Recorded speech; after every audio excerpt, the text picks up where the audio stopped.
Welcome back to Numbers on the Board. Numbers on the board, yes! We hope everybody had a Merry Christmas, a Happy Holidays. We appreciate y'all. Before we get into today's episode, I want to remind you to leave a like and subscribe.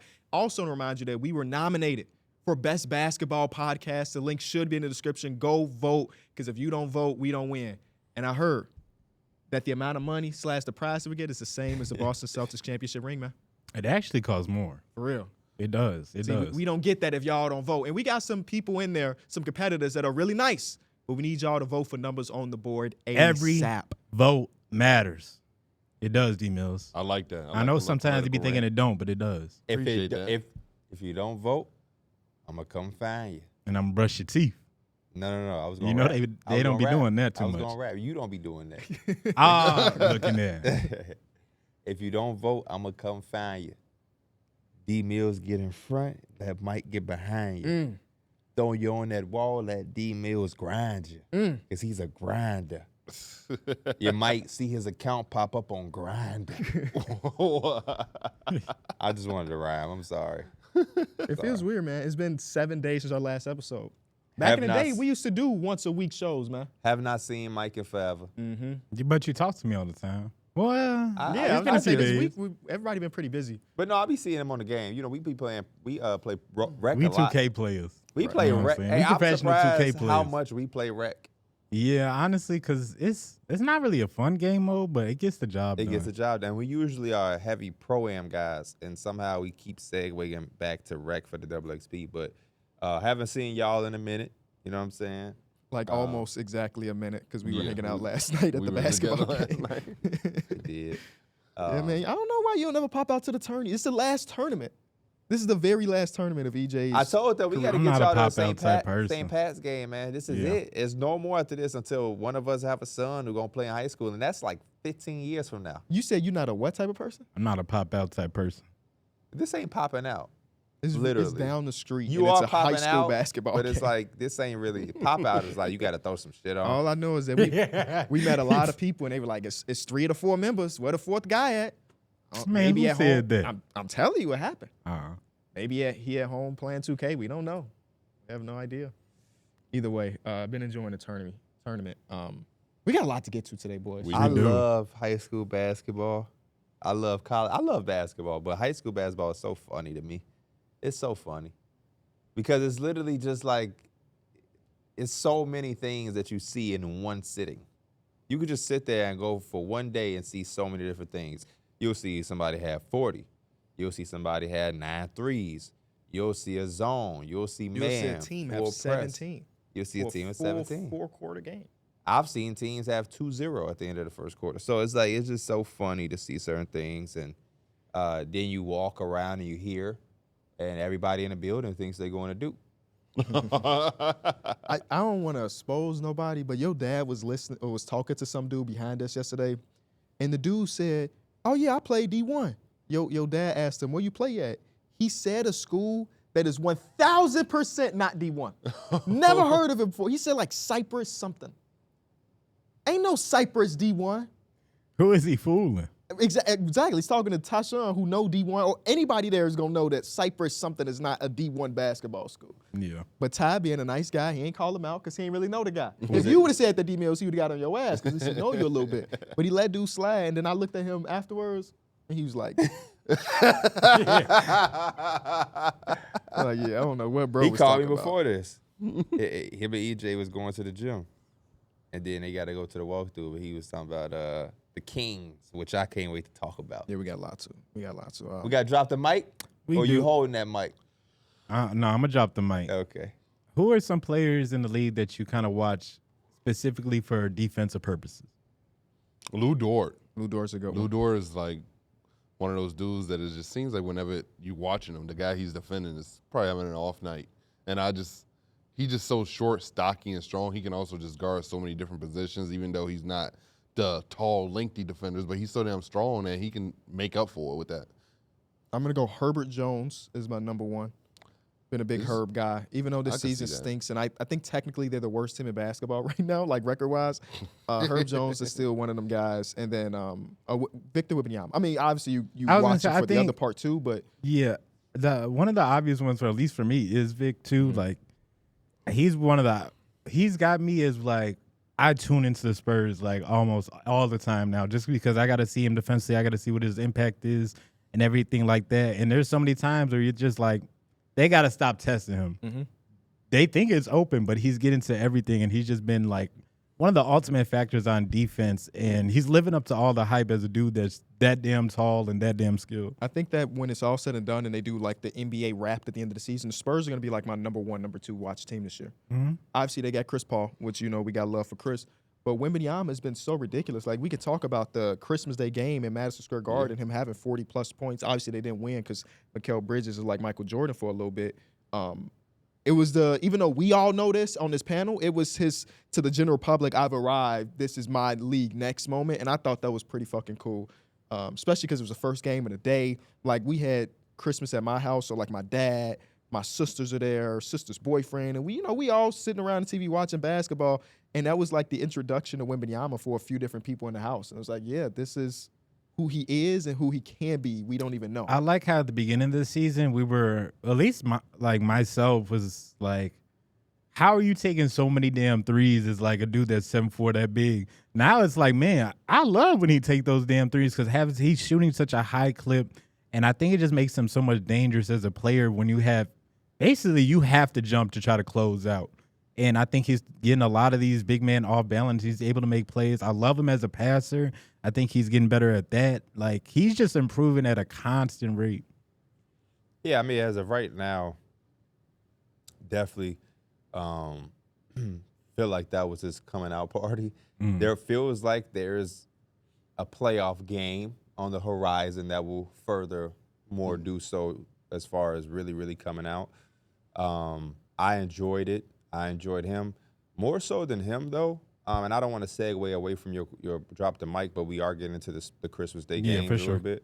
I love their team. And when I recap the day, like, I want to see them make the playoffs. Mm-hmm. As a basketball fan, as a selfish basketball fan, I want to see this young group, number one, as Spurs fans, I'm sorry, but I want to see them make it, but through the play-in. I think they're the type of team that would make the play-in fun and make the play-in what I think Adam Silver and the NBA made it out to be, which is some excitement. One game on the line, you don't know what you're gonna get from Vic. We may get 8 blocks in that game. He may give us 8 blocks and 7 threes that night for all we know. Chris Paul might turn the clock back. He has. Like, Yeah. he don't always have 40-point games, but Yeah. if you watch the Spurs, you know that Chris Paul has made shots where it's like, dang, okay, Chris Paul. Yeah. Timely I see shots. you. Yeah. He don't take a lot of shots, but the ones he do take, They he be timely. making. Yeah, they big shots. So I love that. I love seeing a veteran point guard like Chris Paul, and I think Chris Paul is an incredible dude who has like made every team he's been on better, and I love that, and I'm glad he's continuing to do it because I think that's a new conversation we have to start introducing into the basketball community. Is there are winning players who don't have championships, and to me, in my heart, I'm going to always view Chris Paul as a winning player. I've never looked at Chris Paul and ever thought loser. You know what I mean? Like, I just don't even grasp that concept The because people that have been poisoned by ring culture. yes, Yeah. and That's I feel literally like it. he and even like a little bit of Melo, like Melo first 11 or so years, he made the playoffs. He was a winning player.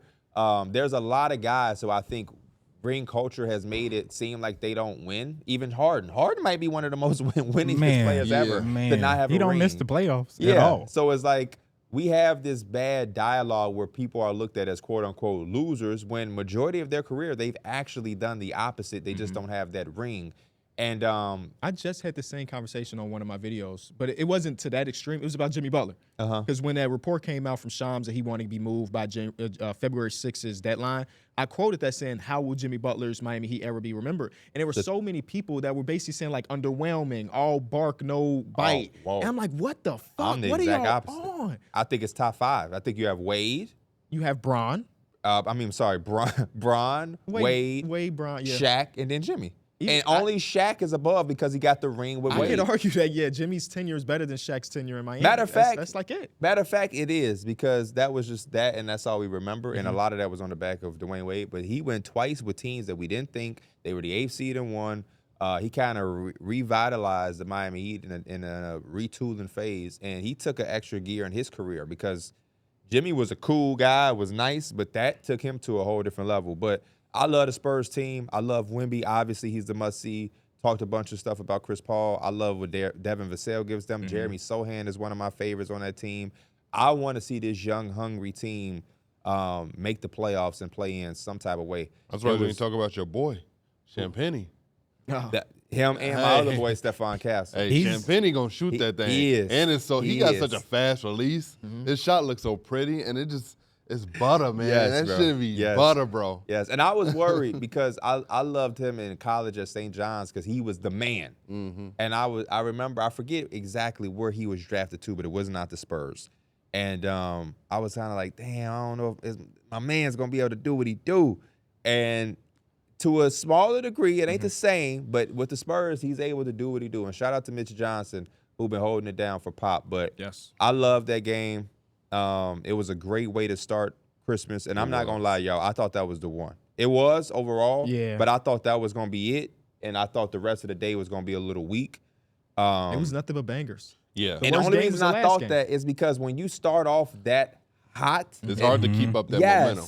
I was never a person that was looking too deeply into the matchups like Twitter was or whatever. Oh, man, I get the Bucks and how they felt, and the Thunder, yeah, sure, they should have been able to play. But at the end of the day, Christmas is Christmas, so I let them rock.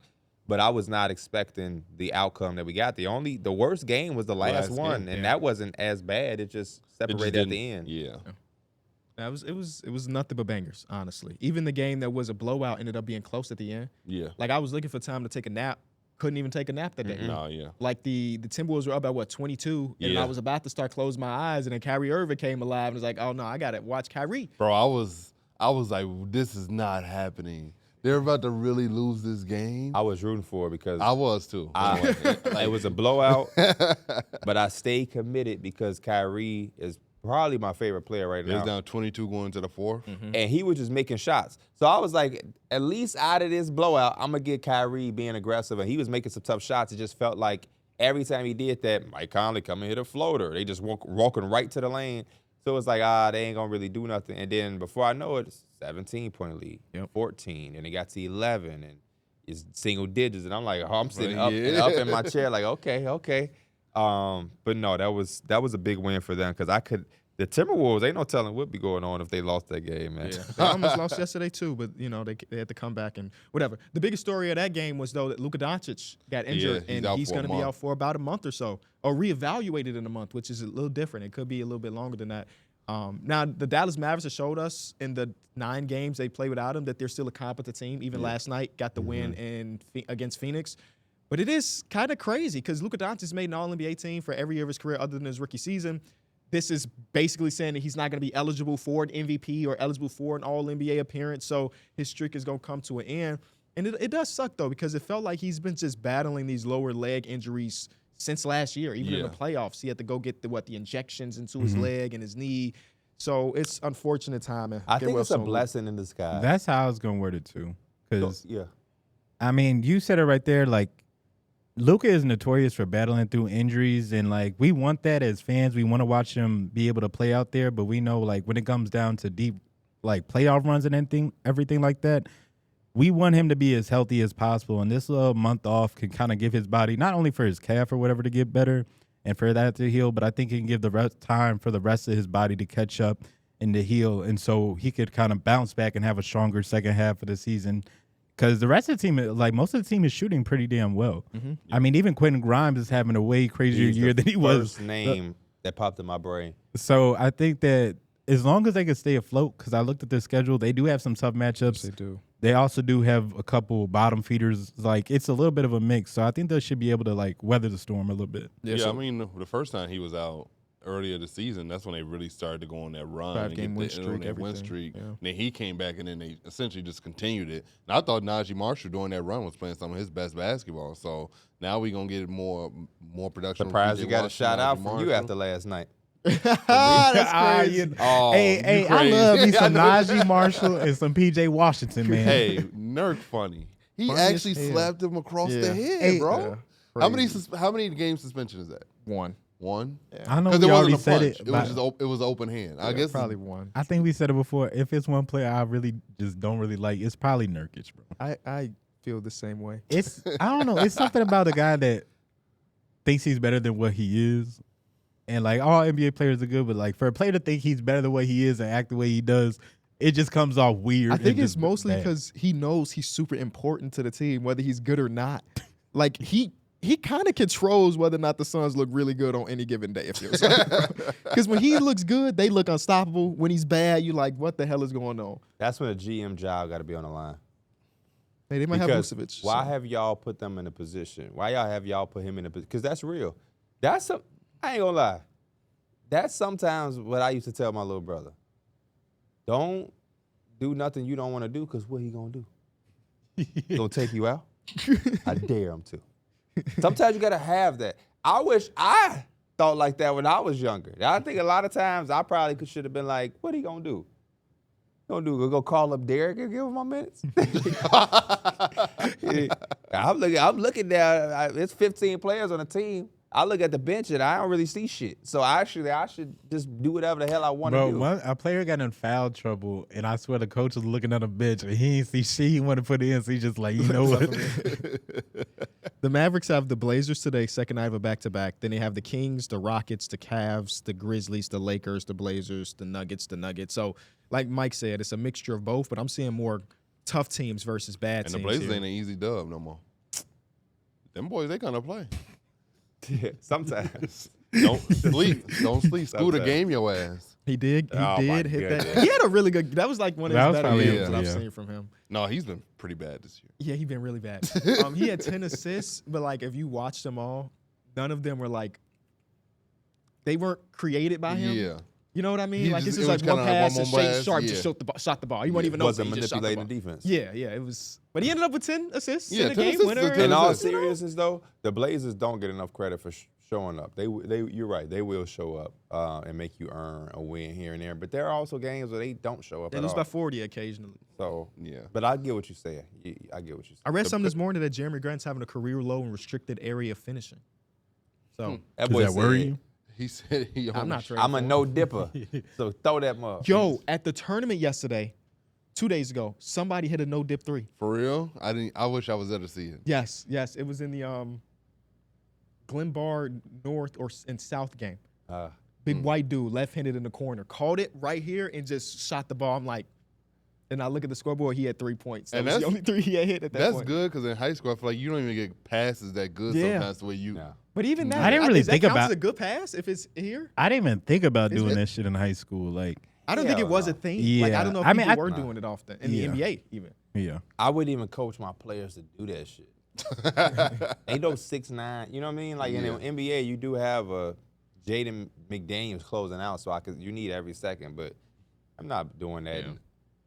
KB closing out. Speaking of that, we did just drop a video on the Enjoy Basketball channel of us hooping in the United Center. Yes. I didn't realize it was only gonna be 6 minutes. I guess we didn't play with much structure. We were just kind of out there having fun. We did. You and Mike sat down very Well, I was early. tired as hell, and then They I got sat down sick. very And then I early. got sick. Hey, So it was the like- funniest part of that video, I made all our shots. and it was split. Yeah. I said, what? I made 4 to 6 shots I took, and it was 3-3. It was 3-3. So go watch that video. The last thing about Christmas, the NBA delivered the most watched Christmas Day in 5 years, with viewership up 84% versus last year across ABC, ESPN, ESPN2, Disney Plus, and ESPN Plus. And LeBron and Steph Curry's game was the most viewed game of the night. You know what they said? What's that? Christmas is NBA Day. Shout out to the NFL. I agree. I didn't watch a single second I didn't of watch, the NFL. but You didn't want apparently, to watch 31-2? I didn't watch a single second. But I apparently can't the tell you what NFL jerseys ratings they was had. like- I can't lie. The only thing I watched was Beyonce. Oh, I didn't even didn't watch that.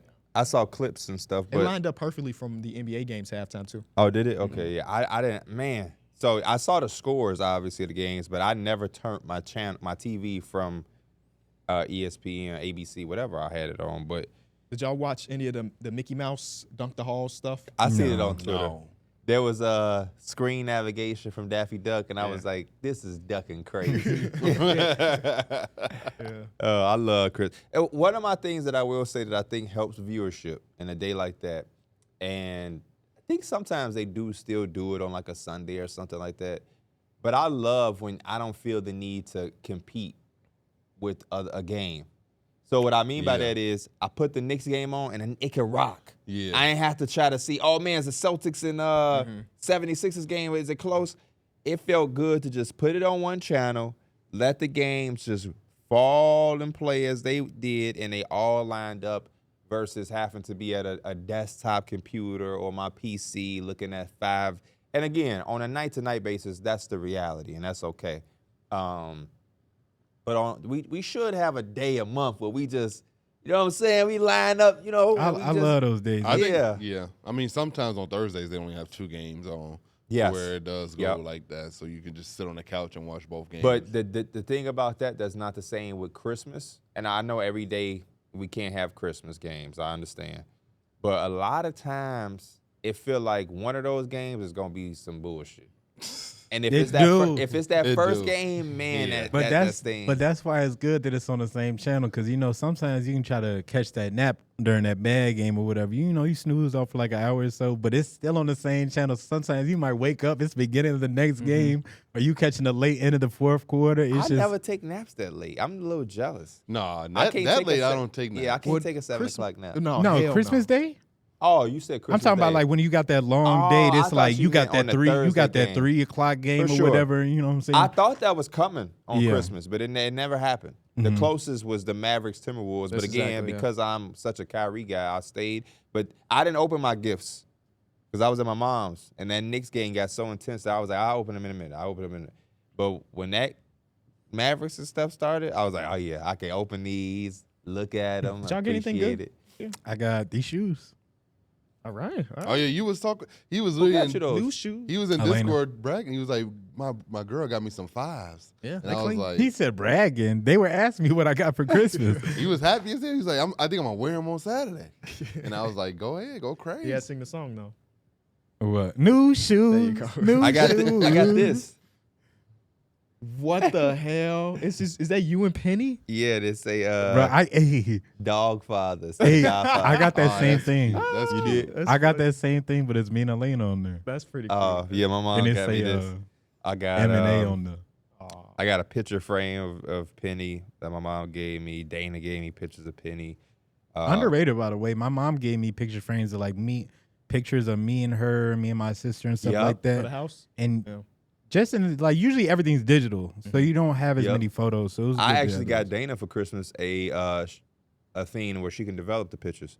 She usually go to Walgreens, but I gave her the thing where she can print the pictures out herself. Me and you be thinking the same. We do. I got Elena one of those like, I guess say it's like a Polaroid, literally a Polaroid where she'd been printing out, and she went out of town, so she had brought that. And oh yeah, she loving that picture. I remember I had bought one for me and Dana a couple years ago. And we could go on our little getaways or whatever. I got some Tatum 3s. Nice. Oh shit, They're comfortable. that's nice. Oh yeah, you wore them at the thing. Yeah. I didn't know you got that for Christmas. Yeah, it's one of my Christmas gifts. My sister gave me a Barnes & Noble gift card. I appreciate it, but you know what the fuck I wanted, Mike? I wanted that. That Shout out to my VC? little sister. I wanted a VC card. I thought somewhere in the thing, like I thought Dana was gonna have an Xbox card for. Dana got me a thing of my grandfather, rest in peace, who passed on December 26, 2005, the day after Christmas. She got me a thing where it's a picture of him, but you put it on the vent in your car, and it snaps on. So now she had got me a thing of Penny too. For whatever reason, Bed, Bath, Body, whatever, they had these little air freshener containers, and they had one that looked just like Penny. So she got me that some months ago. So now I got Penny and my grandfather in my car. But rest in peace. That was one of my favorite gifts because Christmas is always a day I think about him because he passed right after Christmas or whatever. But I got some solid gifts. I did want some VC. Anybody at home want to give us a gift, send me some VC. I be scared now because I told my girl to give me some VC. She got me a 3-month Xbox Live card instead of the VC. It's a thought that counts, though. It is. Hey, that's 3 months of it for being free. Yeah. Man, he wanted VC.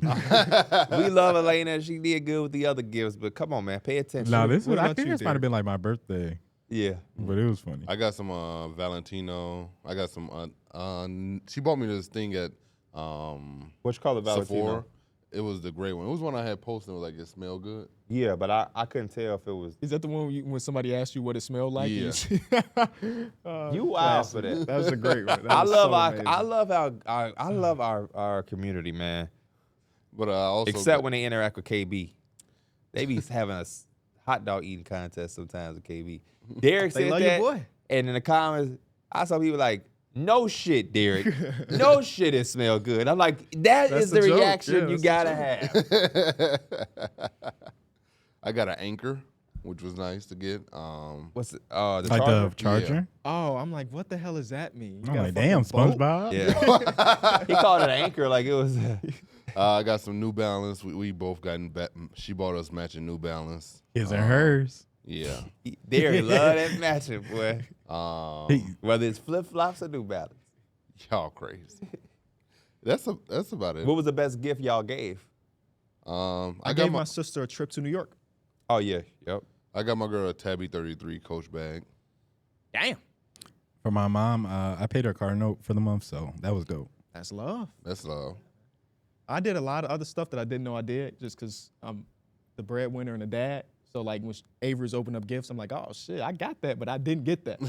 One of the things I think your daughter got, too, is like a music box where you put the toy up top and the it starts Tony? singing. That shit is cool as hell to me, bro. Yeah. It's and- like a book. Yeah. Yeah, they're like books. And they made custom ones at our house yesterday Yeah. with, like, Miss Rachel's song. So, it's like, that's one of my favorites. And then But, I like- put together a bike for her. I feel like every gift I give is, the best gift. That's what I try to do. Instead of getting 50 gifts, I'm just trying to get everybody their one. You know, when people have lists, there's that one thing that they really, really want. I'll just be like, you know what? Make it easier for myself and to make everybody happy. I'm going to try to get the biggest thing on everybody's gift. My sister's big As long into, as like, ain't no damn bins. she's big into musicals and Broadway and stuff, and she had never been to New York before. So I got her one friend and then like her mom or one of our sisters to go see a Broadway show. You know what I'm saying? So she was really excited about that because she's at that age now, like mid-teen or 17, where you don't really get gifts no more. Like your gifts are like necessities more than anything. So she got one last like big gift. So I'm excited to see what she end up doing with it because I ain't planning the shit. Yeah. I basically give her the budget. Go do everything you want with it and.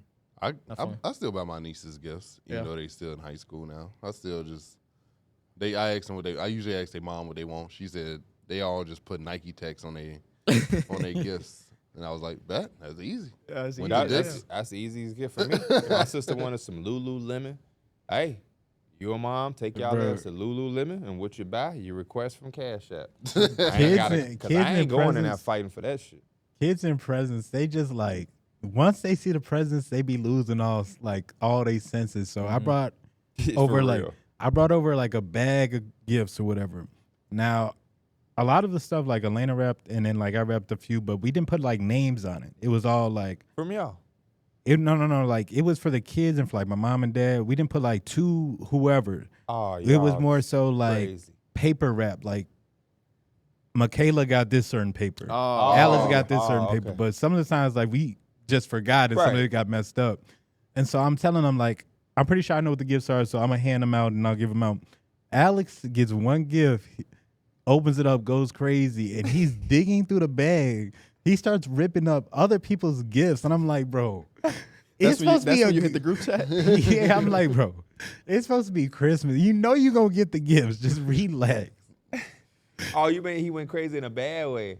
In a bad way, in terms of like he just was started ripping up on opening my up mom's everybody's gifts. gifts. I Like thought he went ripping crazy. It's like he was so excited about Nah, that first no. gift. Oh. All right, let's get back to some NBA because yesterday Get it. the Sacramento Kings parted ways with coach Mike Brown. The Sacramento Kings just fired Mike Brown right before the team boarded a flight to LA. He had ran a full practice and spent 15 minutes talking to the media. And when he was driving to go to the team plane, he got a call that said that he was fired. No class, no balls. Is what Mike Malone said. Oh, man. You know what's funny? I was feeding my daughter when this news broke, and I reacted so crazily that my girlfriend was in the back of the house. She's like, "What's wrong?" And I was like, "A coach got fired." She's like, "That's it?" I'm like, "Yeah." But it's just so much more like what he did in the short time he was with the Kings. They've been playing some of the best basketball they have in a long He time. made that. He He made them literally relevant just won again. Coach of the Year. He And it's literally just gave like- He that literally team just a whole signed a new 3-year spark. extension in And- the summer. And that's why I'm still happy for him. Or like, he's just gonna get paid. And he, you know what I'm saying? He gets to chill. He gets to kind of avoid this mess for the time being and collect his bread. But man, like how quickly they can change. And for a team we knew when they made the signing for DeMar DeRozan, they were either gonna be, I guess, something special, or they was gonna be most likely mid. Let's the be honest, majorities. nobody thought the Sacramento was going to be special. except for the I people thought in their their front ceiling office. was a play-in team. That was their ceiling coming into this I season. remember vividly getting on here when that trade happened and said, "Hey man, it's cool. You went out and did something. My biggest fear though," and I asked y'all, I said, "What do they do if you go out and get DeMar DeRozan and you're still where you was at last year?"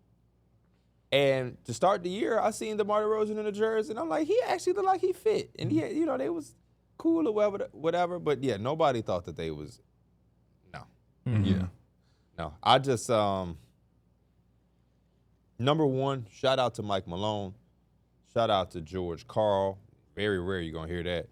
Shout out to just everybody who's came out and spoken against how the Kings are, because when you talk about no class, no balls, they don't really get no lower than that. Me personally, I'm not a GM. I never owned a team, but I would have to imagine if I did, I would have no problem with being a decent human to tell somebody how I feel or what the direction I want to go to, number one, in person. Firing somebody not in person is so crazy to me. I just don't understand that concept. Unless we literally can't be in person, then that's a different situation. Having him run a practice and talk to the media is crazy, man. That's my biggest gripe with all of it. Realistically, Mike Malone is he's a good to okay coach. Mike Brown. He did change the coach a little bit, but it's not like it was anything that he was doing that felt like he should have been the coach for the next 30 years. I think the lack of class of that. Like, hey, man, he ran a full fucking practice. They didn't call him into the office and say, hey, bro, we appreciate your time. His ass got a phone call, bro. That is crazy to me. That's more of the cowardness that I'm talking about. And I read it too. He said, if you have a chance to run a full practice, and then not only after the practice, he had one-on-ones with people and was talking and addressed me. If he had time to do all of that, you trying to tell me nobody had time to say, hey. I was reading part of it too. He said that like on his way to the airport, whatever, he got the call. He's on the phone with the general manager. They said he was Monty waiting. McNair. And they said he was waiting too because the general assistant needed to get on there too, like the assistant GM. But he was in a different meeting too. So he's just basically waiting to be it fired. Wasn't even a priority. You're right. I mean, listen, Mike Brown did some incredible stuff 2 years ago. He was unanimous coach of the year. Mm-hmm. He took them from a team that missed the playoffs 17 straight years and helped them make their first one. Last year, they were 2 games worse record-wise, but underwhelming enough where they missed the playoffs completely. I have watched a lot of Kings ball, and there are stuff about Mike Brown's game this season that feels very weird. The rotations. Kevin Huerter starting, and Keon Ellis getting DMPs. I don't know what the excuse for that is, because when Keon Ellis was in the lineup last year, that's when they went on that run to make it decent enough to be like, oh, are we a playoff team? Are we not? There are times late in games, and they went from a team that was one of the clutchest teams of basketball 2 years ago to one of the worst. Where, like, even the Jaden Ivey thing, De'Aaron Fox deserves a lot of criticism for that, because what the fuck are you doing? But also, he's one of the few coaches in basketball that's not fouling up 3. No. I can't give you that. He said that the instruction was to foul. Oh, okay. I read that the instruction was not to play off. You can watch him say it. It was if they put the ball on the ground, we're to foul. But also, we know that they can't hurt us from the 3. Yeah. Okay. So that part. I've heard and watched him say that with my own 2 eyes. They were instructed to foul, and also. So then that makes me feel like then he had lost the locker room. If he told them to do 2 things and they didn't do either of the 2. Yeah. But my problem with that is, because a lot of people saying that, hey, I don't give a fuck about losing any control of a locker room. As a professional basketball player, something inside of me has to want to win a game. Mm-hmm. Whether, no matter how I feel about my coach, in a moment of a game, at home, knowing that I'm on a 4-game losing streak, I'm going to do what I need to do to win anyway. And some of the things that he's talking about, you don't need a De'Aaron Fox needs a coach to tell him that he shouldn't be playing fucking gap defense. Yeah. He needs Mike Brown to tell him that? Really? Are we serious? So excuse me for a second when I don't really want to talk about Mike Brown. My biggest thing from this is I look at De'Aaron Fox a lot different. Mm-hmm. I do. The press game interview, the post game interview horrible. Was one of the worst. No, regardless of who the fuck the coach was, or is going to be, or wherever he gets traded, because that's what's next. Mm-hmm. I told Sacramento Kings fans for a while. Didn't it feel like one or the other type of thing? No, I think De'Aaron Fox is gone. De'Aaron Fox would not be a Sacramento King. If I had any money to put on it, I'll put it on the table right now. Again, we don't have to speculate. De'Aaron Fox just did a fucking podcast with Draymond Green, where he said, I don't have to speculate, right? This ain't Shams and the agent saying, don't believe Shams. De'Aaron Fox said, hey, we want to make sure that we see what the Kings are doing because we want to be on a competitive team. So the next few moves, and I don't want to be on a team that's just at the bottom trying to make the playoffs. I want to be on that stage. What the fuck avenue do the Kings have to do that? That's what I was, and like even They don't have an avenue. They don't, right? No. So the only way literally. you can really even try to repair this is hoping that he makes all NBA so you can give him buku money. The most money. And at And this rate, even he's not doing that. And even then, he'll probably say, okay, let's sign it. Because his agent is who? Rich Paul. What does Rich Paul do? Get his guys where they want to be. Right. I don't want to be on no team. We just went out and made a quote unquote, well, we all know because we talked about it, but this was quote unquote a power move for them. Was DeMar DeRozan. That was a move. They gave up a 2031 first-round pick to make it happen, by the way. That's supposed to be a power move for them, and it got you nothing. And didn't that pick go to the Spurs? So, yeah, the Bulls didn't even get it. We gave them the player. We didn't get the fucking pick. And then now you look at the market, and do y'all see anything out there that could change the course of this team? No.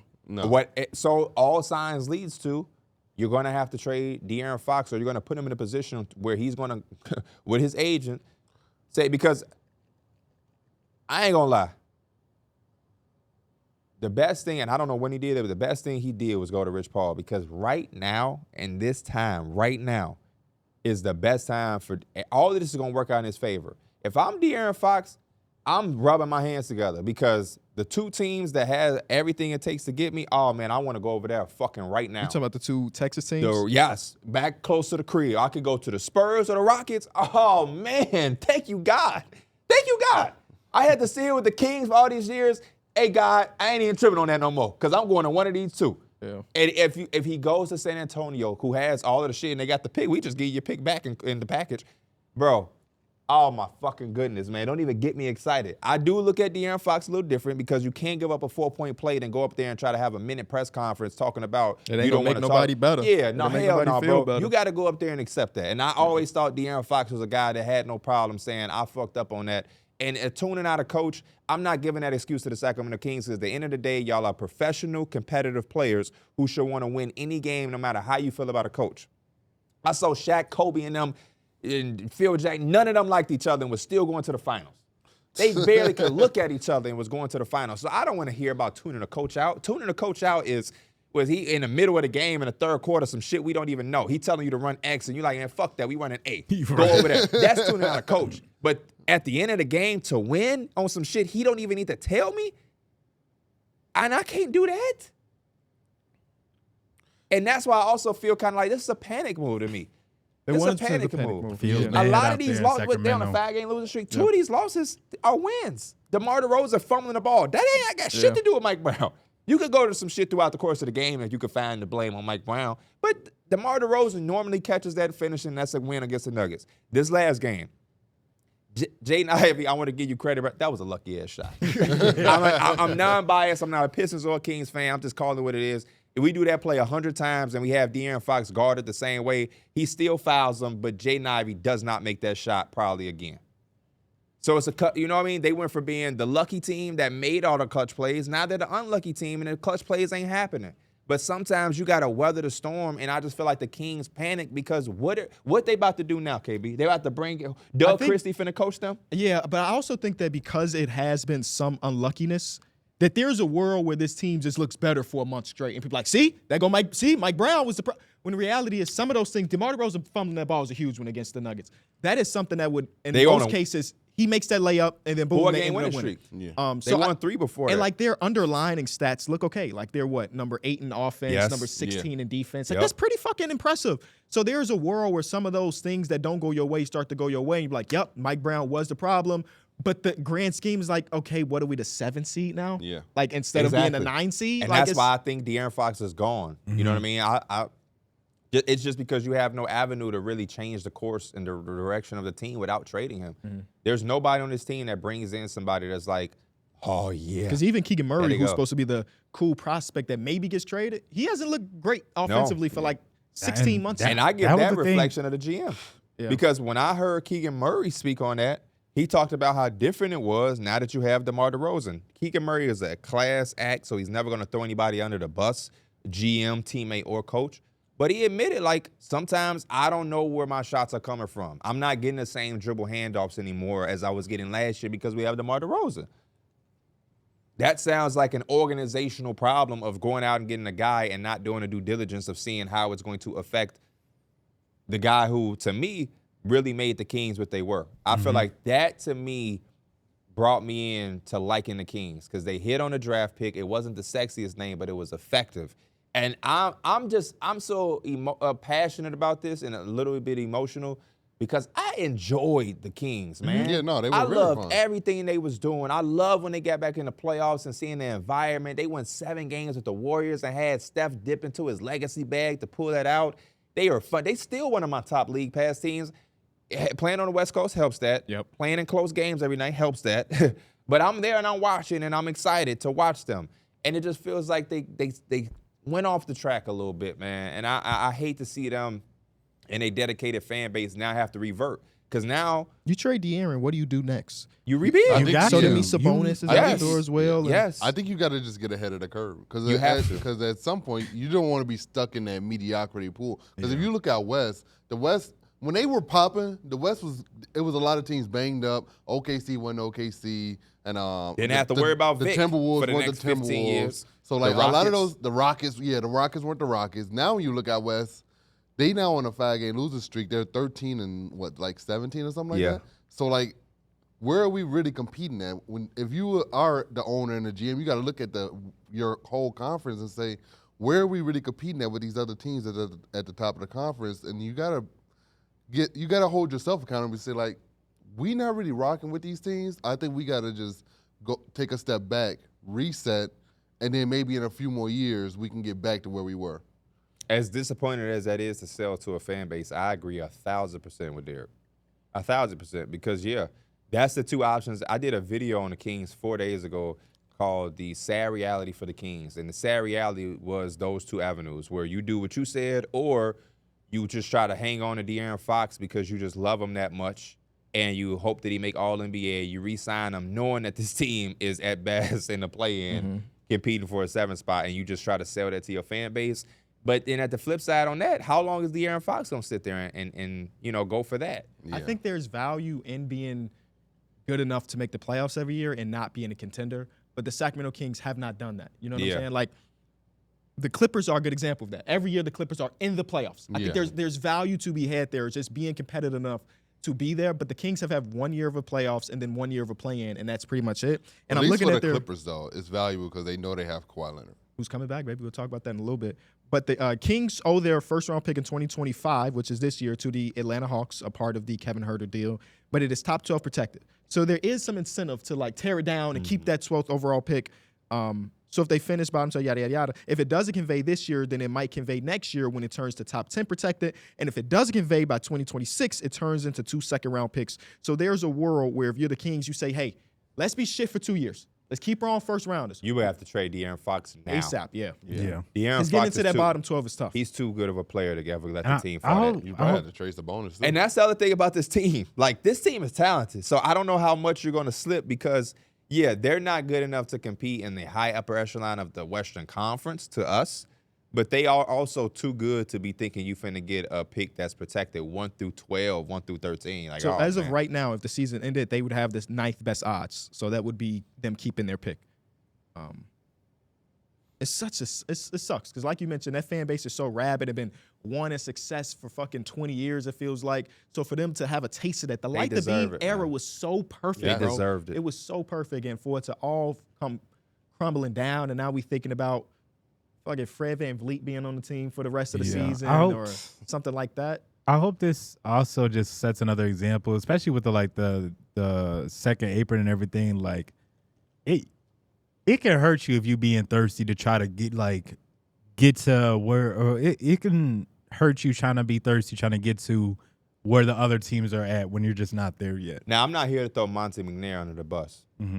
Throw Vivek under the bus there. But when you talk about moves like that, Mike, I look at it beyond coaching. I don't look at Mike Brown as the one who made the moves to get DeMar and When I think about the second apron, I don't think about Billy Donovan in Chicago. That's not his job. It's to coach the team. So it's like when we think about some of the situations teams are in, again, it's not to defend Mike Brown or any coach. Because when you're underperforming, everybody's a part of it.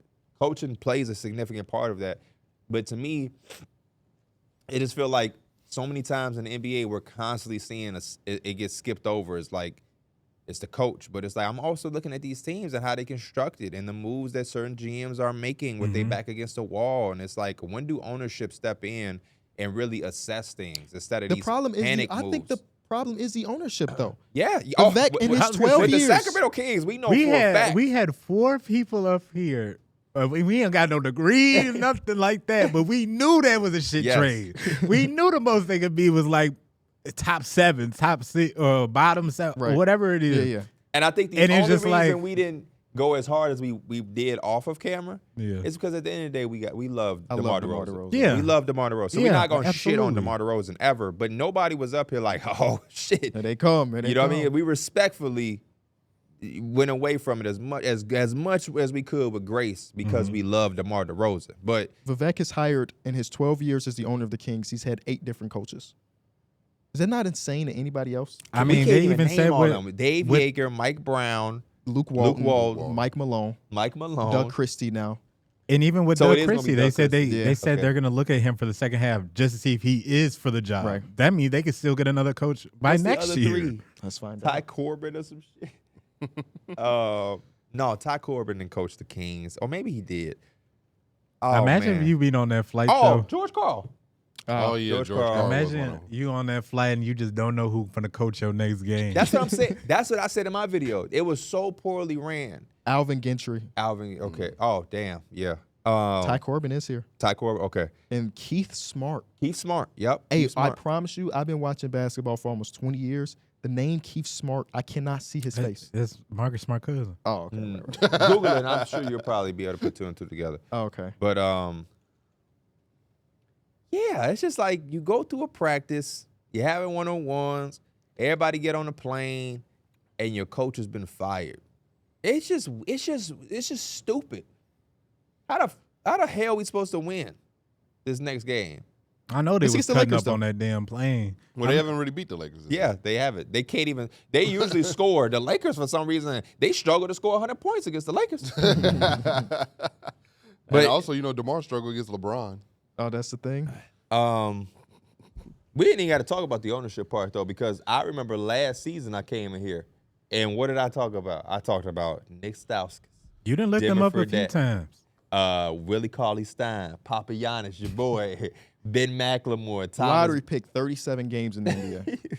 How is that even possible? Thomas Robinson. How do you fuck up that many draft picks? I am so mad at them. That's why the De'Aaron Fox thing sucks, because he's the one that actually hit. And Keegan. DeMarcus Cousins hit too. Sure. Yeah. Isaiah Thomas last pick of the draft. That was a good pick. You know what I'm saying? They got lucky a couple times. The last pick of the draft. They got lucky a couple times. But the easy ones, that's supposed to be, because Isaiah Thomas, the last pick, that's hard work. You know what I mean? That's Manu Ginobili shit. It's the lefties. So last pick, lefty. Last pick, get lefty. Manu and Isaiah Thomas. Brock Purdy. He's not a lefty, but he was almost on to something, but you're right. Tom Brady, too. Oh. No, Tom Brady wasn't Mr. Irrelevant. He was just a 6th-round pick. I'm sorry. They love bringing up that photo. They gonna give me a comment for that. Pre-draft workout. When he was flat. He was looking crazy. Yeah, that's how my body looked. Look like Hank Hill.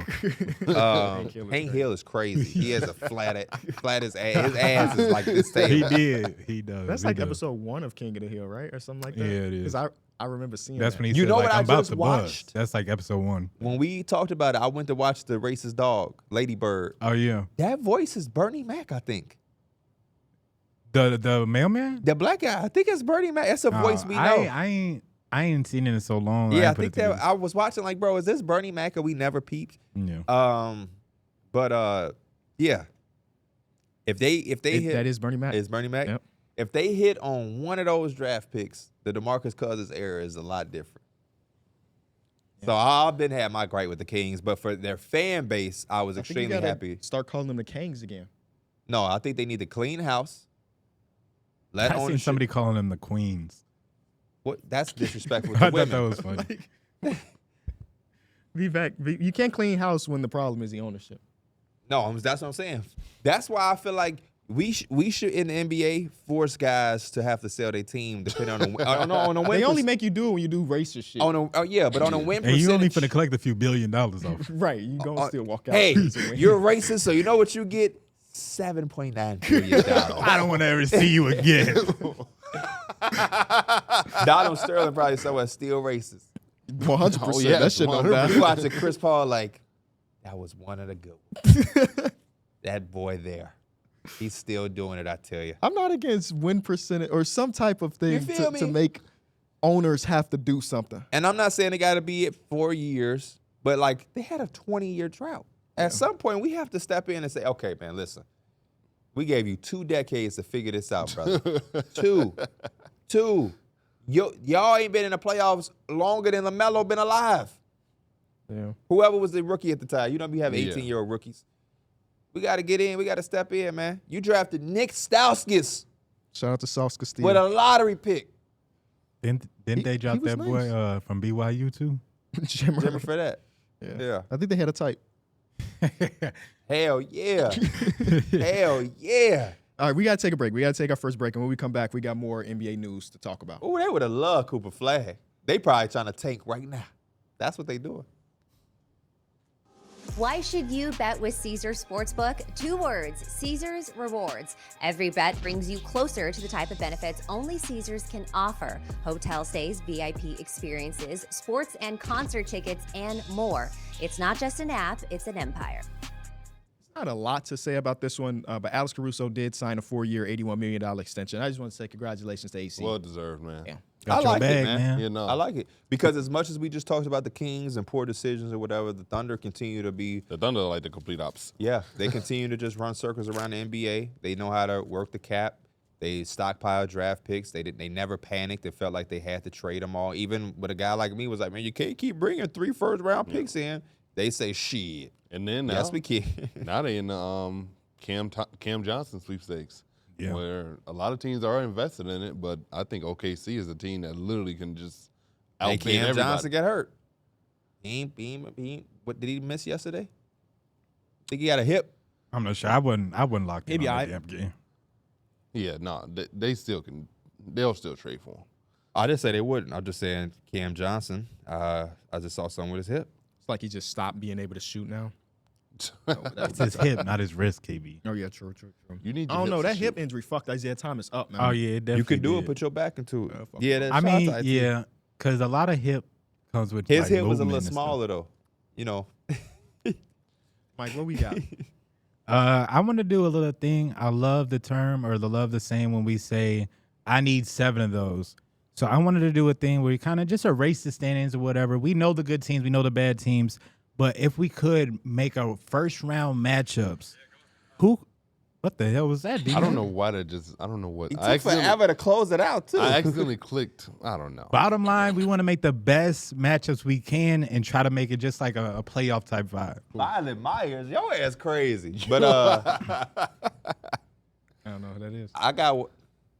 I don't. I mean, by the name, I could kind of make an assumption. That shit sound like a porn star's name. But that's why I've heard that before. Sorry. I'm not a gooner. I'm glad he ain't had that one side open when that sound went off. Oh, the one that's bookmarked? Yeah. The one The that one gave that's his on phone a autoplay. virus. The one that gave his phone a virus. Talk about hot singles one of me. He's smashing the like button. Got a virus. I'll start us off, man. Okay. First round, I want these 2 teams to have a rivalry. And this is going to sound crazy to y'all because they are so far from a rivalry. I made this up in my own head. The Oklahoma City Thunder, 7 games against the Memphis Grizzlies. Ooh. I want to see Okay. Ja Morant and Shea have a rivalry. I love that both teams have depth. They're young. They have size. They're versatile. I would love that series. You got J-Dub and Jaren Jackson. You got Shea and Ja. You have Bane and Chet, like the 3 versus the 3. You got the Edie in Chet minutes. You have, just a bench versus a bench. I love that. For me, And I would think that 7 games would be really good of that. I think obviously the Thunder have the advantage, Right. But I got personally Memphis that. somewhere else. I was to me. thinking Thunder Rockets. I do like Memphis a little bit just because I know they could probably hang, I guess, a little bit more offensively. But the fact that Houston and OKC are just like topping deflections and all in your face, and they've had, I think the first game when Freddie went off, that was a really good game. I think the second game OKC kind of had their hand, but like The second game is to me the reality of what it, it would it be. really was. What about the third game? I- The NBA Cup game. Oh, that was just like one of those grinded out games. Yeah. But that was a good game.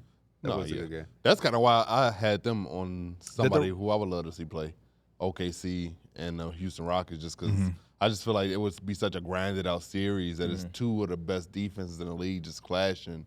And for me, I think that produces some of the best basketball because nothing's easy. It turns into like that early 2000s style basketball. And a lot of times in the playoffs, that's kind of what it turned into. I would also love to see Houston play Dallas. I think Luka thrives in these type of environments where like it's gritty, it's chippy, and it seems like you get the best version of him. And now he talking shit, and now he got this extra motivation to come out and try to bust your ass. And I think you get some of his best basketball in those moments. See, I had Memphis versus Houston. 2 super young teams, one team that has done it at least a little bit in the Memphis Grizzlies, and a young team that's trying to prove that they can do it. And I just like defensive-oriented basketball, basically for the same reasons. Like Memphis, one of the best defensive teams in basketball. Houston, one of the best defensive teams in basketball. And when I looked at OKC, I kind of want them to level up a little bit and have them go against Dallas for another 7. You know, 2 of the best 3 guards in basketball going against each other for another 7-game series. Will PJ have another great series? We get the 2 bigs going against each other, Lively and Chet Holmgren, who's going to be healthy. Those are the matchups I would probably see. I want to see Houston go get somebody old. Y'all got the bar high. Houston, we good. We ain't OKC 7 games. They don't have that guy. OKC is, I think some of the games that we saw would be the reality. I feel like in most series, Houston doesn't really have a guy. Every team has a guy. But you're matching them up with a team that has the best team in the conference. Is my point. You would need the game that they won. What did Fred VanVleet do? He had like 35. Come on, man. Come on, man. They had like Come a on, logo man. 3. Yeah, come on, man. I would much rather see them have some type of advantage in some series, and the advantage against a Nuggets team is the fresh legs, the defense. I think the one team where they might have an advantage is the Clippers. The Clippers. I was looking at them too. That's another good older team that. Or maybe no, they're not older. I was about to say the Spurs, but they're not older. That's still a good matchup. Yeah, though. that would be a good matchup. Yeah. That would be a 2 good young fun teams. But yeah, the only other team they may have an advantage of is the Clippers. And I wouldn't mind watching them against the Timberwolves. Yeah, I just feel like I'm not saying y'all answers are wrong. I just think that I feel like OKC is Ime heavily advantaged I feel like Ime would coach his ass off in that series against the to Timberwolves. Julius Randle just has such a playoff stinker like mentality that like I feel like Ime would just take advantage of that shit. Hey, piss him off, y'all. Get him frustrated. Make him think. Damn. That's actually crazy. That's what every team does. I didn't want. That's not how I ever want to say it. But when we're playing like Pro-Am and 2K, that's my biggest insult when I'm playing against another team. Hey, make him think. No, that's for real. You're gonna win Make the game. this team think. Yeah, make them think. That's crazy. You're not wrong, brother. Who y'all want to see Wemby go against in his first playoff series? Probably the Nuggets.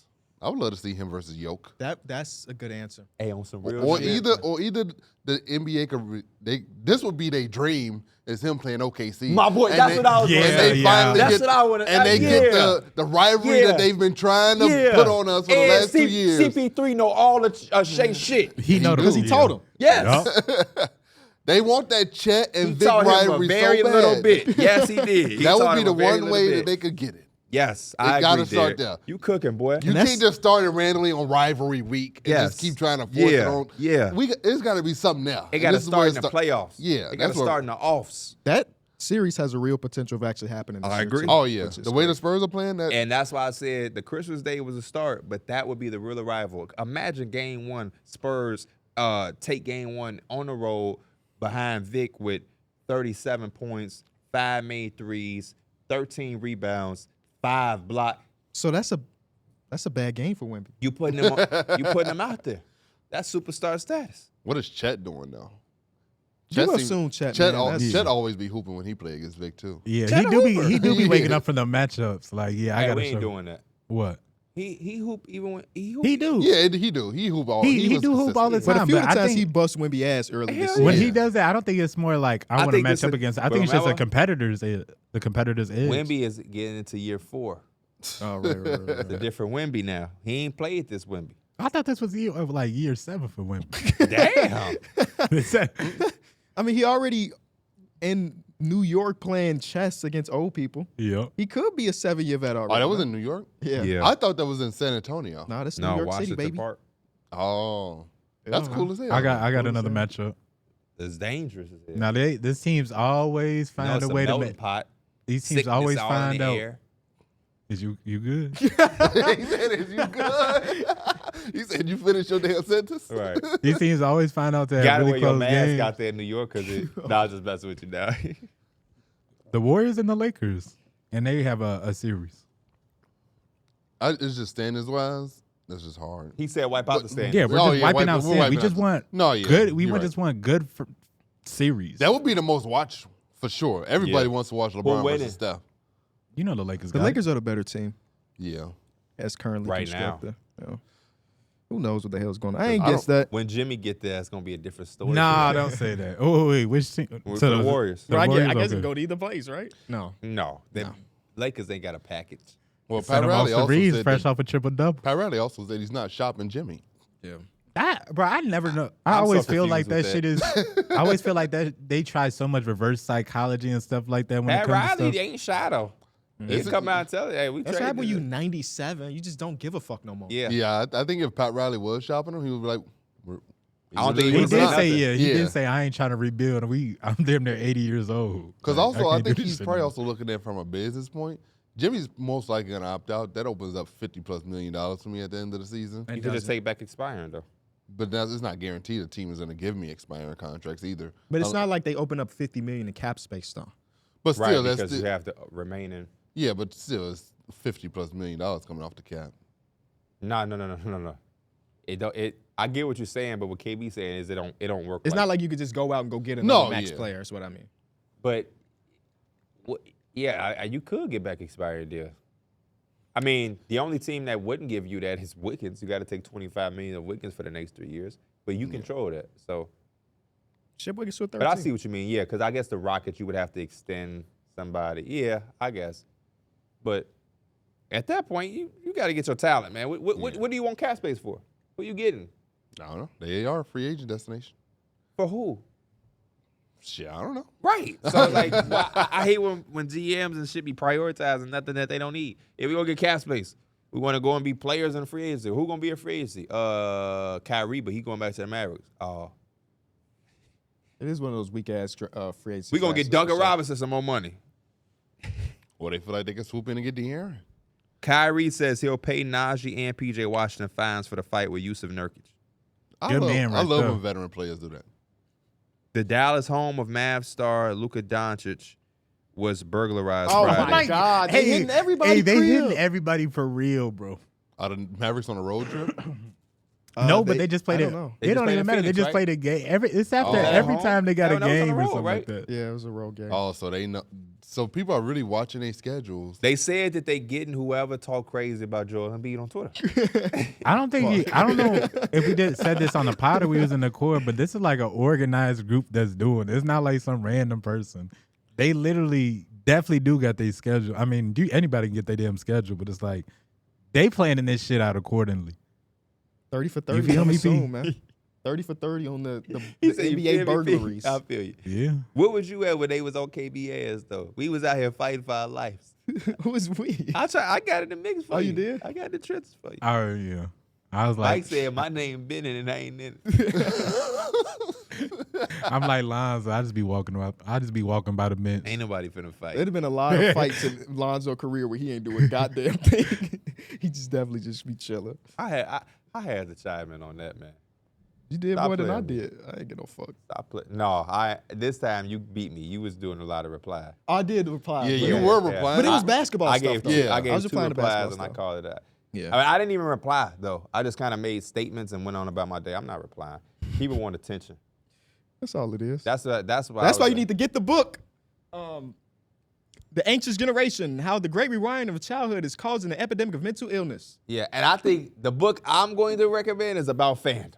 Because I'm tired of seeing some of y'all young people putting y'all self on the line for teams that don't know you exist. Well, they don't put their self on the line because they don't show themselves. They put their on the line. Yes. They put their They head on the line. think that, but they don't know we got that dude that can Now, one of the find things in the whatever. book was talking about how, see, here we go doing some book club shit, which you should be getting the book, about the anonymity of part of the internet.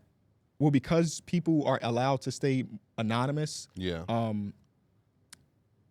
their level of like, I forget the exact words he used, but it's like on the same level as empathy and remorse for actions are a lot lower because they don't have to face any consequences of Yeah. what they're doing. That's basically the shit.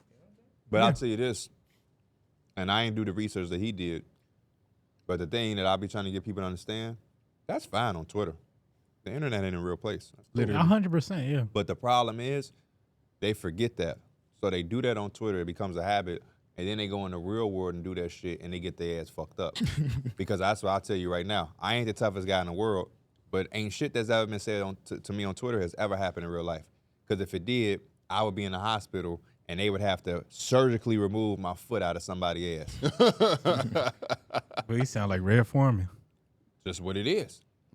You know what I mean? And the older I get, the more I feel that way. Because when you become an old man, sometimes you got to put your foot off in somebody's ass just off of principle. I should have started highlighting stuff. The 'cause young there's a me- lot of stuff. I was taking notes on my phone. Okay, word. That's smart. You young me could turn on the cheek. Old me turn on the cheek too. But these young punks, so keep fucking with me, but make sure it's on the internet. If you're doing it in person, you're gonna be doing a food review on how teeth taste. Yeah, my teeth was a little crunchy. They're a little buttery. I wasn't brushing them enough. They're a little buttery. I should floss more. I can still taste my pizza from last night. You're doing a food review on D-Mill on how your teeth taste. Damn, dude, I wish I would have Or- highlighted it. Don't want to do it, but I'll take a little money out the bank. Hit my boy T-Raw off with something. Hey, every time we go out of town, T-Raw, go $1,500, man. Somebody look at me wrong, they cough the wrong way. Go on, do what you gotta do, cause he ready. But yeah, Y'all get any Eastern Conference matchups? Yeah, I was about to say we can move Yeah, we on. can move on. who to y'all the Eastern side. with the Knicks to play? I gotta hear this. I want them to play the Hawks. I ain't gonna Oh lie. my goodness, why? So we can bully them?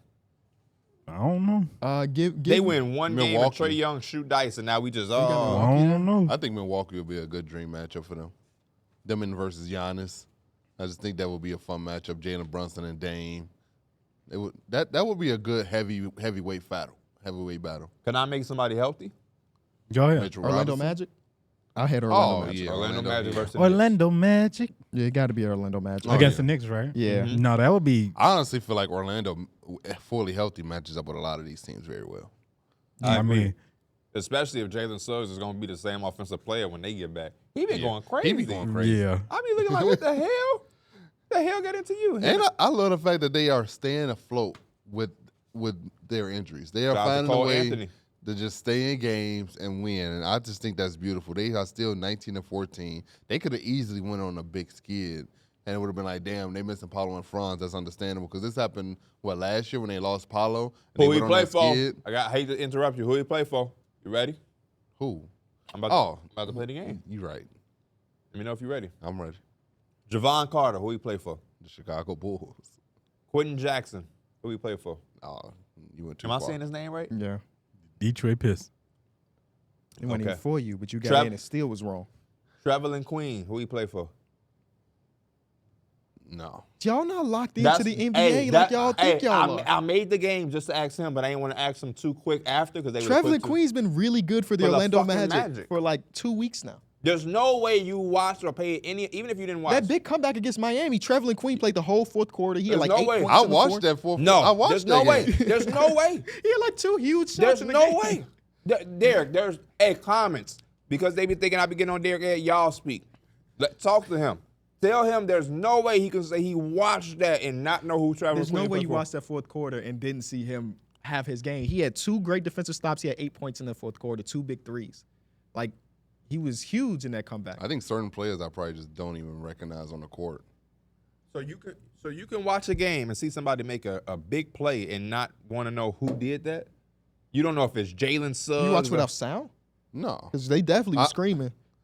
I mean, I hear it, but It don't click, stick. Yeah, I'll probably just be like, That's a good response. I feel.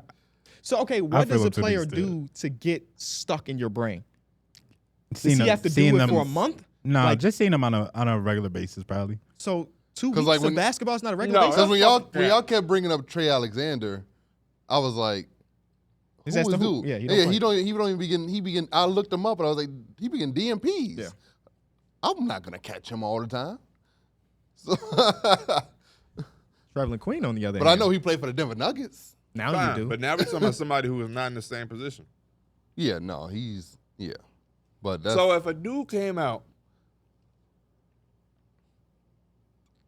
and had 12 in the fourth quarter, but he usually don't play, y'all not gonna remember him? Y'all not gonna say, man, who is this dude? I'm gonna There's probably nothing in the probably brain. peep who he was, but eventually I'm probably just gonna forget him. No, I would remember. It's more so not a fourth quarter type of thing. It's more so like if he gets some spotty minutes in the rotational second for sure. type shit. When he said that about Trey Alexander, we'll give you that. You're right. We're now talking about a different situation. No, at that point, Traveling And Queen. I'm not even really talking to you because you ain't you claim to have watched the entire shit and seen it all. And to me, you do as you please, but I would ask you to correct that. You shouldn't watch a game and see somebody doing impactful shit and then being like, oh, fuck them.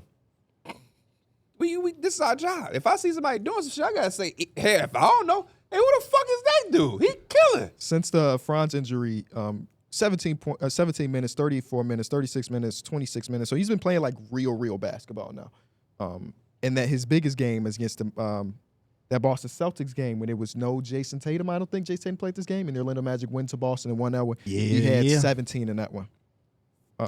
3 or 4 from 3 and so on. Shit, and you so know forth. who Keaton Wallace is I because do. of the same thing. You don't see him on a consistent basis, but you saw him and you was like, I need to know who that is. That's why I don't buy into like, man, I don't even remember. If a dude went out tonight I didn't realize the he was Grizzlies 27 years old. and hit Traveling Queen, Yeah.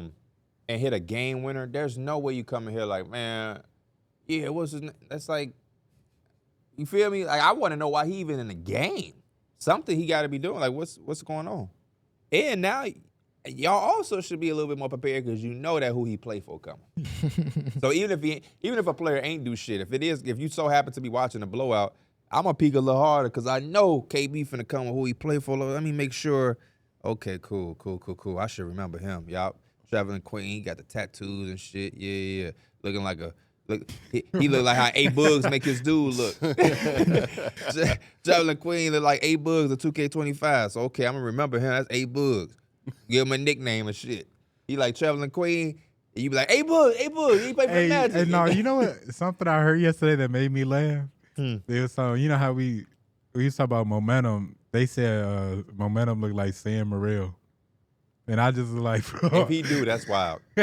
He's talking about a guy in the league who made his dude black. So if he look like Sam Morril, that's crazy. What team Sam Morril play for? He played for the Cavs. Okay. What team y'all got them matching up with? What's the best matchup for the Cleveland I feel like they Cavaliers? got to go against Boston just for like strength wise. Conference finals type shit? Yeah. Yeah, that's a tough Are y'all worried about Boston right now? No. No. What are we worried? Oh, because of Porzingis? No, because they in their last 10, they're like, 6-4, which is just not the Boston Celtics way. They just It's not elite. yeah. It's okay. They still very good. Yeah. So I'm not it's- worried about them at all. And I feel like they're a team that also, like, they're coming off a championship. So I usually these championship teams aren't that they're Locked great, in. but like last year they was fucking dominant. They was just running through the damn league. So it's okay to have a minor setback. They only have 4 more losses than the Cavs. I have So a, like the fact that you're that close to a team that's hot as fish grease like the Cavs is fucking good. yeah, I feel like they Jaylen played Brown, athlete of the year? Sports Illustrated? I fuck with it. Hey, bro, Yeah. Brian Scalabrine was glazing Jaylen Brown. And Jaylen Brown had like 40. He damn near, like, he was getting up there, but he was glazing him. He's like, man, Jaylen Brown's so strong. Any other guard, he's falling after that contact. Not Jaylen Brown. Do they No, usually give sir. it to the dude that won Finals MVP? I don't know. I'm trying to think about who else would be nominated for it. Yeah. I don't think so. Because we did just have the Olympics, right? So, like, Yeah. you would think it might be some big Olympic athlete. Yeah, like But I it's don't know. Steph Curry. Who is your athlete of the year? My athlete of the year would have to be. That's a very good question, man. Maybe Royce O'Neal. Rolls Royce, my favorite. He played without the headband on Christmas. Damn near didn't recognize him. He did play without the I had to headband. be Max Christie, my athlete of the year. Okay, not mad at that. You said he was weak as hell 2 weeks ago. Now you just a Max Christie. I didn't say he was weak as hell. He was just weak. He wasn't weak as hell. Ah. He was just weak. You called him 7 days. So the Celtics, who are they match is the Cavs as well? Oh no, it's the Miami Heat, baby. Oh my! Jimmy Butler's still there. No. Give me 7 of those. Even though we know who the favorite is, the Heat find a way to make it interesting. Tyler against the Hero Celtics. is better than he was the last time Talk to me. he went against But them. Bam is a lot worse than he was last time. Yeah. No, Bam. He's starting to. You know what I'm saying? In that series, how much Bam putting up points per game wise? And is everybody completely healthy? So Everybody's both healthy. teams. He's giving you a good 17 per. Okay. I'd say he give you a good 17 per. Who the Okay. Pacers playing? Against themselves. I ain't gonna lie. Looking at the East again, like just comparing them, East is just not the It's West, ass, bro. yeah. It's If we just were not the West. taking out the standings, them versus Atlanta would probably be very fun. Like if you're talking about just two good offenses going against each other, I would fuck with that. Yeah, two. And then two Offensive point engines? guards Yeah. that are like the engines of the whole thing. Trae Young versus Hallie. Give me That- Bucks that- versus 76ers, please. I That's like the that. one. Bucks turn around, but it would have been funny, like the two teams at the beginning of the season that just couldn't, like, Yeah, they were they- struggling to get it together. Find it and boom. It's crazy to look at the Sixers seeing them be 11 and 17. I mean, they're right there. They don't have the Yeah, they're Bulls right ain't winning there. nothing anytime soon. It feel like so. It's actually so nice that the Philly is in the East and that they can have this type of luxury where Yeah. they had they had probably one of the worst starts you could really think of, and they're just right here, and there's so much time left. And I mean, Joel Embiid, whenever he gets back again, like, you just need him to stay on the court. 11 and 17 Fully out healthy. West would have had them as a 13 seed right now. Yeah, they would have been with the So, Kings. And the yeah. Kings have such an uphill battle when you're talking about being out West. Those teams are just so damn good. So I think that Philly probably ends up as well, like the 7-8 seed by the end of it all. Again? Right, weren't they around that range? Yeah, last they year? were a playing team last year. Yeah, Yeah. see, that's fucked up. There's so much ball left that you could convince me that they end up in top 6, but I just feel like You got to be perfect. you damn it. almost have to be. Yeah, perfect. you almost have to be perfect throughout the rest of the season. You basically have to be what 30 and Well, 16. them top at least 5 teams might be like they're gonna be consistent over the course of the season. Miami Heat, Miami they Heat could be only up with half a them. game behind that 5th seed, baby. Don't sleep. They've been alive They- without Jimmy. Who got Giannis on their team? You right. But Not other recently than though. that, He been out of the lineup. That's why they lost the other night. Also, because Bobby Portis was on some bullshit. I'm still taking them. Who? The Bucks. Yeah, I would take the Bucks in that series. Bucks Philly. Yep, taking the Yeah. Bucks. Because Paul George. No, because you're not gonna hear me. I ain't saying shit nice about the Sixers in a long time. I'll just play. No, just because I think the Bucks have they're getting to a point where they getting their shit right. They still have little issues or whatever, but they getting their shit right. They go now. 7 though, in my mind. The Sixers go Yeah, 7. oh, definitely. It Yeah. depends on Joel Embiid Yeah. and his health, and yeah, the status of Paul George. It's is really extremely Paul important. George to Yeah, me. it's extremely important. Yeah, he literally affects their whole ceiling. Yeah. This could be a team that can go to the finals or they can Flame miss the out. playoffs. But that now. Christmas Day game was a big reminder of how dangerous this thing could be. Caleb Martin is a Celtic killer. Oh, bro. Yeah. I He love was hitting Caleb shots, Martin. and I'm just like, damn. Oh wait, They be sagging off too. And he It's shoot them a like he good throwing game when curveball. Tyrese Maxey hitting threes and he's smiling after Smiling everyone. like a motherfucker. He doing unnecessary threes. He's a He cheeser, catching man. it, dribbling to the side, Jakob. I'm like, oh man, I hate going against this dude. If I was Then the Kyle Celtics. Lowry do the side step 3. He's like, they probably gonna win. He jived back to himself. So this is from Automatic NBA. The highest difference in 3-point percentage against one team versus every other team in the last 2 calendar years. Caleb Martin shoots 14% better from 3 against the Celtics versus all the other teams in basketball. They should sign him. He know them rims. You know They them should rims. sign him. Well, I just think every time they play against him, they elect him to just shoot. They just don't yeah, guard they him. don't guard him.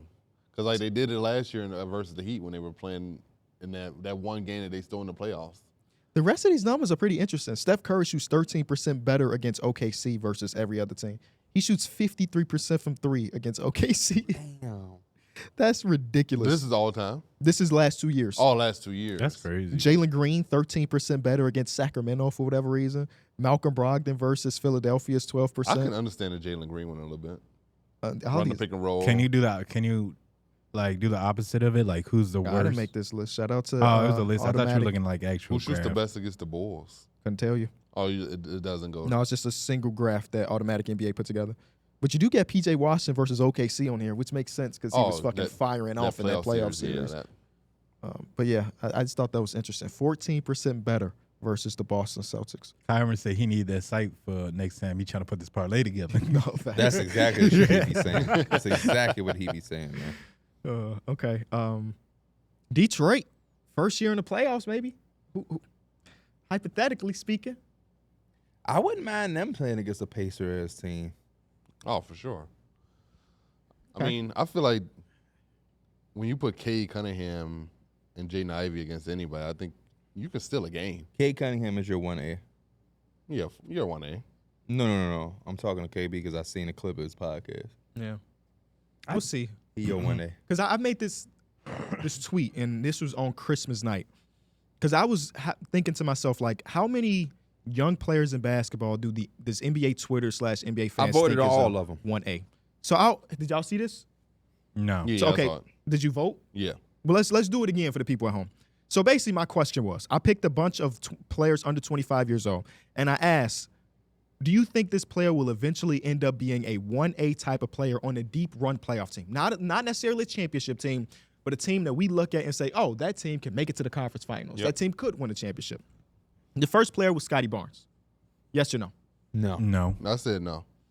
Which is okay when you think about the type of player he is. I think he's the one player, it may be another one on your list, where I think that's okay for him. It's not a slight because he does 17 things. He's on like the an court. all-star connector type Yeah. piece. Yeah. So 75% of NBA Twitter, with 30,000 votes, by the way, said no. 25% say yeah. Alperen Şengün, No. No. 77% of NBA Twitter agree with y'all, 30,000 votes. Victor Wembanyama, Yes. 96% of people said he Who was. the fuck voted no? So 4% of people that was like, nah, he ain't really like that. Paolo Banchero, Yes. 83% of people agree with y'all. Evan Mobley, No. Nah. 86% of people agree with y'all. Tyrese Maxey, No. No. This is hard for me.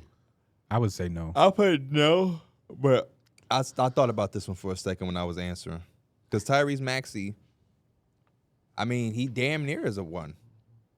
On certain games in the playoffs against the Knicks last year, we feared him having the ball just as much as I don't want to say more than Joel, but Yeah. he scared the hell out of me. This is what I'll say, and I'm just making a rebuttal for that. At least he has the pressure of when Joel Embiid was still on the court. You still have to worry about him. When it's just him out there by himself, Sixers Well, have a terrible my damn rebuttal to record. that is when there's not too many circumstances where you're just out there. In the league that we have today, you're not really out there by yourself. Yeah, that was I guess Every team has 2 all-stars. he's damn never near, had if no you're team that competing. was kind of like somewhat built around him to kind of take that. Like even when it was still more so around Embiid, he was obviously just like the second, I guess third-ish when James Harden was there. But it's never been like we gonna make this for Tyrese. So does that Maxey. change it? So what if think a Joel little bit- Embiid continues to have injuries, he's available, but a shift more into a Tyrese Maxey team? What if he is their leading guy? He's not their best player because we're always going to look at this as Embiid's team. But what if he is the? I would still stand in there like I don't think I see him as a person that's taking the team on a deep playoff run. I said they could probably make the playoffs. I don't think you're wrong. a conversation I had, I probably might agree with you. I guess there's 2 parts of 76er Twitter. There's a part that hate me now, and then a part that's like, let's talk basketball. And in that Christmas Day game, when they broke apart from the Celtics was when it was him on the court by himself with Martin, with other guys. And somebody replied, because I tweeted, like, that's when the game broken up. Somebody said, Tyrese Maxey is beating the Joel Embiid gravity accusations. I'm like, I felt like he had beat that last year. Me too. Yeah. There's a portion of the Twitter that was like, no, Kenny, that's not true. And I just, it took me a hard time to understand what they were saying, right? Because they were like, hey, when Joel Embiid is not in the lineup, here's Tyrese Maxey's numbers. When objectively, they're down. But I'm also should looking be. at the team that, like, they're bringing up numbers when his starting lineup was him, Gershon Yabusele, Kelly Oubre, Drummond, and Caleb Martin. I don't know a single player that's going out there and saying, yeah, I'm still giving you 28 points per game. One thing that Tyrese Maxey has done fucking phenomenally, though, in the last 2 years is when Joel Embiid is playing but on the bench. He averages 29 points per game in minutes without Joel Embiid if Joel Embiid suits up. That's not Joel Embiid gravity anymore if Joel Embiid is actively resting. Yeah. So I just feel like it's just so much more difficult when you're an opposing coach and you know that you have Maxey and Embiid the game plan for. And we know Embiid not there. We're throwing everything at Maxey. If Gershon hits 6 so be it. If Caleb Martin do what he did against the Celtics, so be it. So in my mind, that damn gravity accusation or whatever is dead because at the end of the day, Joel Embiid playing is the only thing that matters. Any minutes without Joel Embiid on the floor or any minutes where Joel Embiid is not suited up shouldn't matter in the grand scheme of things because you know you're not going to win. Yeah. So can Tyrese Maxey carry your team in the minutes where Joel Embiid has been on the bench? And the answer has been yes. 29 points per 75 possessions. And that's an insane and number. just like to clarify, like I wasn't saying Tyrese Maxey just ain't like effective or efficient or like even when he does have those lineups, he still goes for 30, damn near 40. Like his numbers going into this season, the first 15 or so games were bad. We all agree that he started off very, very slow. But like we now have close to an equal sample size of him playing without Joel Embiid and Paul George or either of them, and then playing with one of them. The last 10 games, he's averaging 28 points per game on normal efficiency for him. Yeah. So like we have 15 games of him being bad, and then 10 games right now of him being the normal version of himself. I'm trusting that 10-game sample size is more like him because now we have 2 years before this of him doing that. It's just I don't know, like fandom is, again, just such a weird thing where you want to see your players be perfect all the fucking time. It's just unrealistic. It's fucking Drummond on the court instead of Joel Embiid. I have always hated those conversations. You're going to look at the numbers without a guy because if he can play at a certain level, it's going to be extremely impressive. But I'll always try to give as much slack as I can because when you miss somebody out of the lineup, it's not the same team. If you take one, even if it's not Embiid, if you take one guy that's a key starter and you take him out of the team, every team is going to change. And like when you want to have those conversations, you got to be able to have the balance. A team without Embiid is like a trade. Somebody would replace him. If you built a team around Maxey, it wouldn't be somebody being injured. It would be a legitimate replacement there. So it's like I agree to that extent.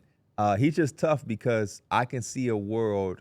He floats that line where, like, yeah, if the fucking Supersonics came back and they took Maxey and you just built the team, I don't know. But it's also like I could see him being on a team with Embiid, and Embiid has these injuries. He's there and he's gonna be Embiid, but he's not the same Embiid, and they kind of lean a little bit more on Tyrese Maxey. And in reality, he kind of is the one option. Like there were certain times against the Knicks where Embiid, credit to Embiid, he played through injury, he played aggressive, he took his shots, didn't always make them, but he put a certain amount of pressure on the defense. That's all you really need at sometimes. Right. But Maxey was like, I got us, big fella, and he played like a number one. It's still Embiid's team. He's still the best player, but it's similar to like Jamal Murray with Jokic. Boom. Jamal Murray, a lot of times throughout those playoff runs, he looked like a one option type of guy, especially when you talk about down the stretch of games. He would take the big shot. The only difference is a lot of his shit came through Jokic. And Tyrese Maxey plays off of Embiid too, but I think Maxey is a much better By himself. Yes. Yeah.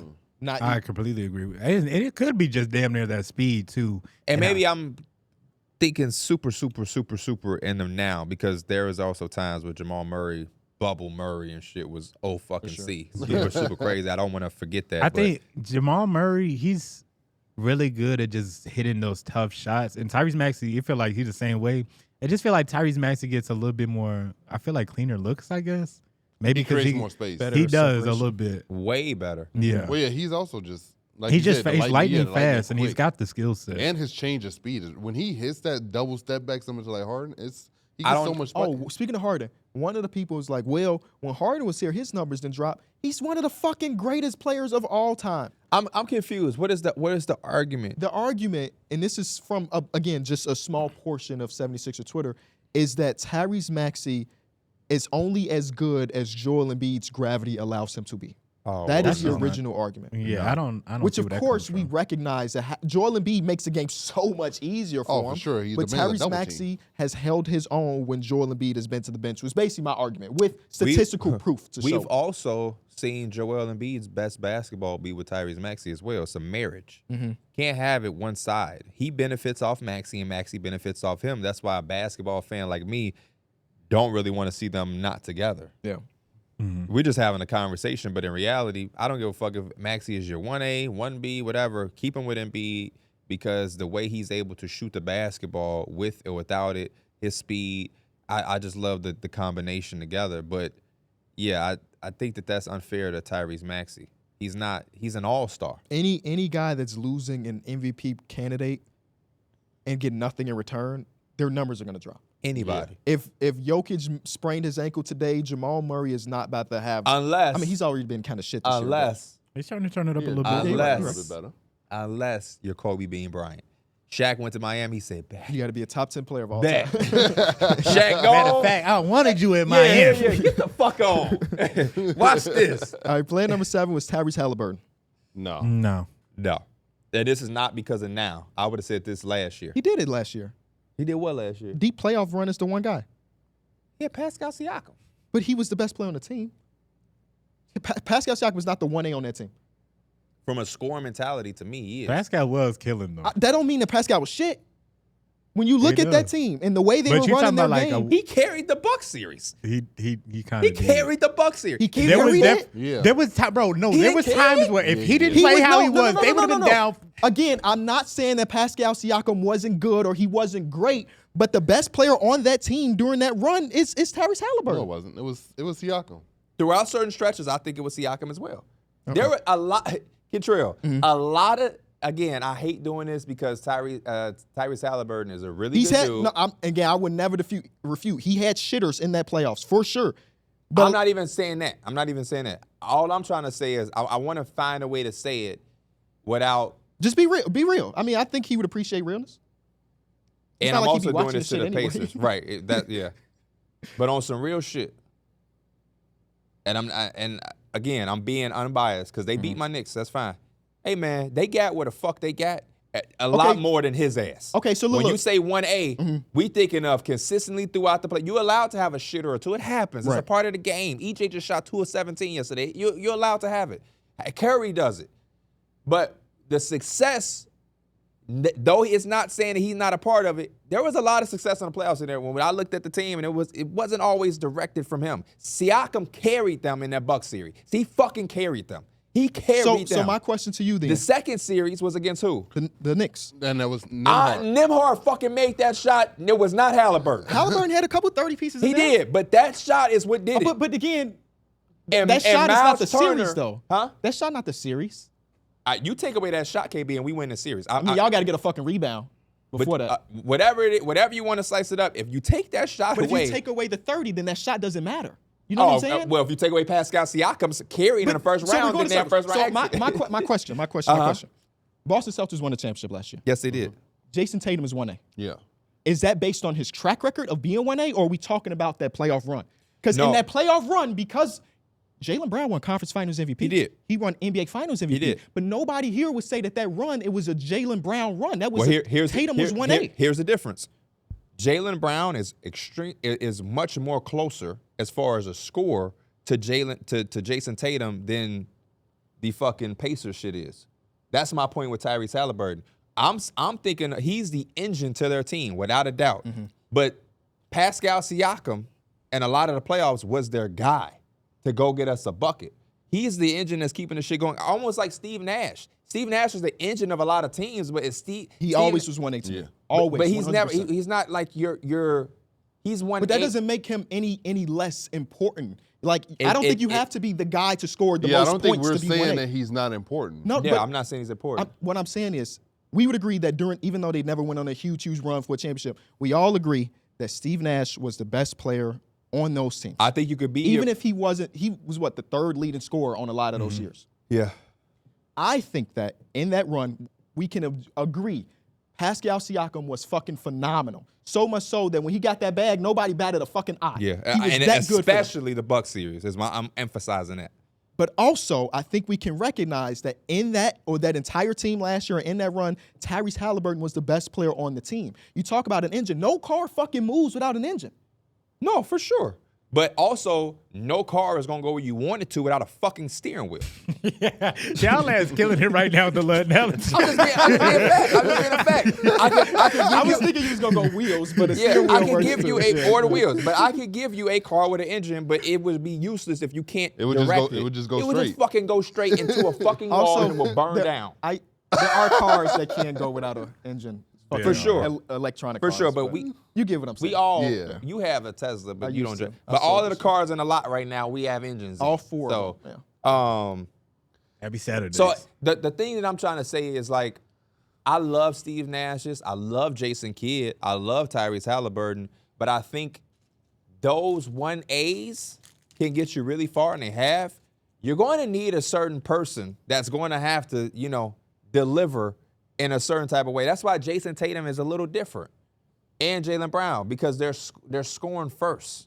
Tyrese, I just don't know if I believe in the architect of having a 1A be a pass first player. I guess is what my thing is. I think I feel a little No, bit the I same kind of way. agree with you on that. Yeah.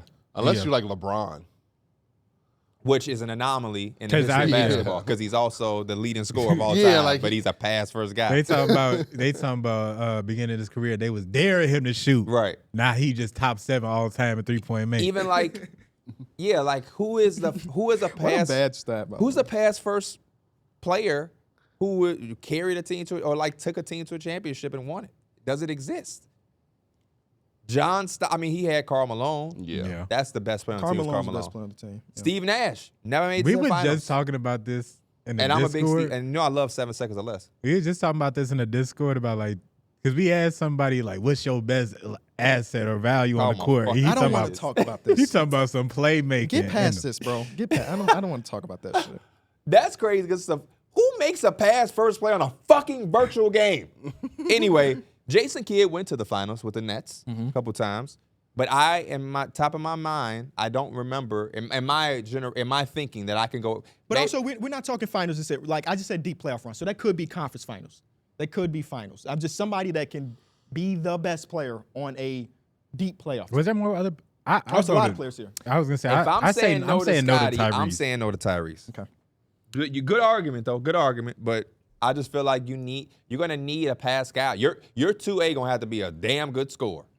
But even Pascal, we're not ranking Pascal as one of the greatest scorers in the league. No, He gets but the in job that done for series, sure. he flipped a switch that got them to where they was at. Yeah. I mean, And when they Even- shot not falling, even- it just gives them a whole nother outlet. yeah. Benedict Mathurin not even no like crazy top scorer in the league right now, but they looked at him to be that scorer because they know like Tyrese is usually not taking those. And type of Tyrese shots. Halliburton, again, we're not saying Tyrese Halliburton Yeah. is some bum. I think there's So super, they don't need to be the world-class scorers because he's going to do his part. I think there's a Well, I super think big that he value. needs to be a lot better though. and to Miles replicate Turner this. was incredible in the playoffs. Yes, he was. Yeah. And a lot of this is where Halliburton gets his credit because it's because of him for some of these other guys, the Nimhard, the Turner. But I also feel like the Pascals, they don't necessarily, need that much of help. Yeah, Pascal. There's can not just too do many him without. 1As that can end the game with less than double-digit points too. Good argument. Next guy, Cade Cunningham. Yes. Yeah. Yeah. 62% said yeah. For me, We haven't seen much. it's still a little bit too early. Yeah, for me. that's why I'm haven't- glad that number. No. at We're not 60 doing that. You got to give a vote. We're not doing too early. It's too early for all of us. He ain't played a playoff game, but we gonna vote, damn it. And based off what I'm seeing, Based off assessment, what do you see? I And where your heart drives. I see one option. Me too, and I could very well be wrong. We might Yeah, go of to the course, of playoffs course. and it'd be like, hell no. But I'm willing to go out and say, from what I see now, my assessment says yes. I would lean more yes than no. I think that the numbers on that show it pretty well. Is like we just don't know yet. It's kind of like 50-50. Obviously, No, we we got a have little one bit of that's people saying almost yes. exactly 50-50. Well, I can't wait to hear that one. The thing is with Cade, though, that I saw last year is that he was playing without space and was still getting you 20 points a night, like over 20 a night. He now has space and he's doing, and his numbers are better. So, like, I just think as his team continues to get better, he's going to continue to get better. So, I just think the sky's the limit for Cade right now. I don't think there's a limit to what he can do. Pascal averaged in that series 22, 8, and 4 on 55% shooting. He was not making 3-point shots, though. He shot like 27%. He would. Wait, Turner. Do y'all He was remember his free right throws? behind him. No. Nets. He was like in the yips, bro. Yeah, he made 40. He shot 46% from the free throw line in that series. Yeah, he was awful. What was Turner? He was right behind him. He was like, you talking about stats wise? Yeah, in that first series versus Milwaukee. He was 19.2, so almost 20 points a And game. what about Haliburton? He was at 16. Also shot only 43%. 30% from three. Wasn't Haliburton hurt though? We gotta come some slack in that series. I don't Second remember. series, I'm pretty sure he was the best player for sure against the Knicks. But again, that's revisionist history. I don't know. Yeah, Haliburton. I think Haliburton was hurt a little bit. Well, yeah, he been hurt for a year or so. But Haliburton, yeah, he averaged 16 and 9 and 6. 16, 9 and 6. That's first round? Yep. He shot 20. None of them was hitting threes apparently. He shot 29% from 3. 43%. But I'm gonna cut some slack. I for whatever reason remember him being hurt. Maybe I'm tripping. Maybe it was somebody Well, else. no, he did have the hamstring thing Okay. or quad. It was all the leg shit. So Insane.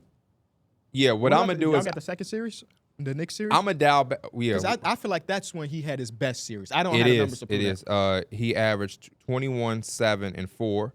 Don't seem like a lot, but he had 34 and 35 in In two game games, 2 yeah. and 3. And no, yeah, they won both of those games. No, yeah. they lost one and won Okay. the third. And then that last series versus the Celtics. This is when he's hurt. He Yes. plays 2 games. Yeah. That's what he's hurt. So yeah, But in that first game versus the Celtics, he was fucking them up. let me He see. was, I think he was. He Yeah. was fucking them up, and then He he had got injured. 25 Because and that was 10. one of those games where it literally came down to like the last possession. Mhm. And in that second game, he had 10 points in 27 minutes. Yeah. And they lost by 16. And the last 2 games, they was their best games without him. They lost by 3. Yeah. I was just talking That's shit. the I was just Nimhard talking shit. I was performances. just talking shit. All right, the next player we got is LaMelo Nimhard Ball. was step back midi. Who? LaMelo I Ball. would say yeah. Yeah. Yeah. I'm Yeah. still a little skeptical. Me too. He's definitely more so it could be going down, but I just haven't really seen him be on a competition yet. Hey. That's why I'm saying yeah. 50-50. Yes, no. That's why I'm saying Yeah, yeah. I- His I- teams has been fucking garbage. I lean kind of towards no, man. He be killing, man. He do be fucking killing? killing. I would just love to see him on a team with some structure and like that's good. I just want to see some talent, man. Yeah. Some talent that ain't necessarily young. They got to talent. do something similar to what the Detroit Pistons did this offseason. Get him some vets and some good basketball Put players your hand around right him. here. Other way. That's what they need to do this offseason. They got to do what you said earlier. They got to get ahead of the curve. At least try it, though. I think you got to at least try it. You don't think Taj Gibson's a good enough vet? Bro, Taj, I think they've invested so much in the youth that it's hard. Because if you bring in somebody now, what they're going to take minutes away from a Trey Mann, a Brandon Miller, you just drafted Salon, Mark Williams. You're about to have another lottery pick. I mean, where does a vet come in? I mean, you tried to get a Josh Green and Grant Williams, but the more of those you bring in and you pay, the more they get in the way of the development. You got to pick a side. You got to pick a side. If you're trying to develop, then you kind of can't bring in too many vets. And if you are trying to compete, then you have to push some of those young guys out. And I just don't think that would be the smart thing for them. So they have to start thinking how the Kings are about to start thinking. I know it's tough. LaMelo's incredible talent, but you're kind of offline. He's getting to the point of his career where we want to see the competitive basketball. I'm sure he wants to play the competitive basketball. But I think Detroit did a good job somehow picking the right guys that really aren't going to derail your development, but just help your guys develop and teach them how to win. Like Malik I think Beasley Malik leading the league in Beasley, three-point shooting, Tobias Harris, Tim Hardaway Jr., those were guys that came in and complimented your star. Who would you rather have, Tobias Harris or Paul George right now? Well, the Sixers would probably rather have this version of Tobias Harris, but Especially for the money he's getting paid. yeah. All right, we only got 3 more. We can fly through these. J-Dub, No. 87% said no. John Morant, yeah. Yes. 82% Yes. said yes. And lastly, Zion, No. 72% agree with y'all. Yeah. I just, Unfortunately, because yeah. I wish it was a yes for everybody. It's just- We'd be lit if we had all these young players we saying yes for. Zion is just like, I can't. I'm gonna throw one out there. Just my use your 1A assessment. got to be healthy. Use your assessment, okay? I'm gonna throw one out there. Cooper Flag. I'm just fucking with you. Derek said, what? My assessment. I don't even know what, I what don't even know about what Cooper's race flag? he said, I don't even know what race he is. You mean use my assessment? I don't have anything to assess with the name. He don't know if Cooper Flag a guard or a big. Yeah, combo.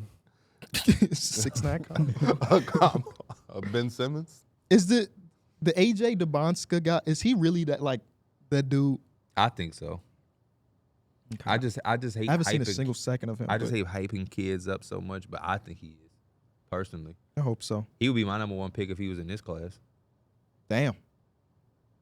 Well, get ready to learn Italian beef, brother, because you're coming to Chicago.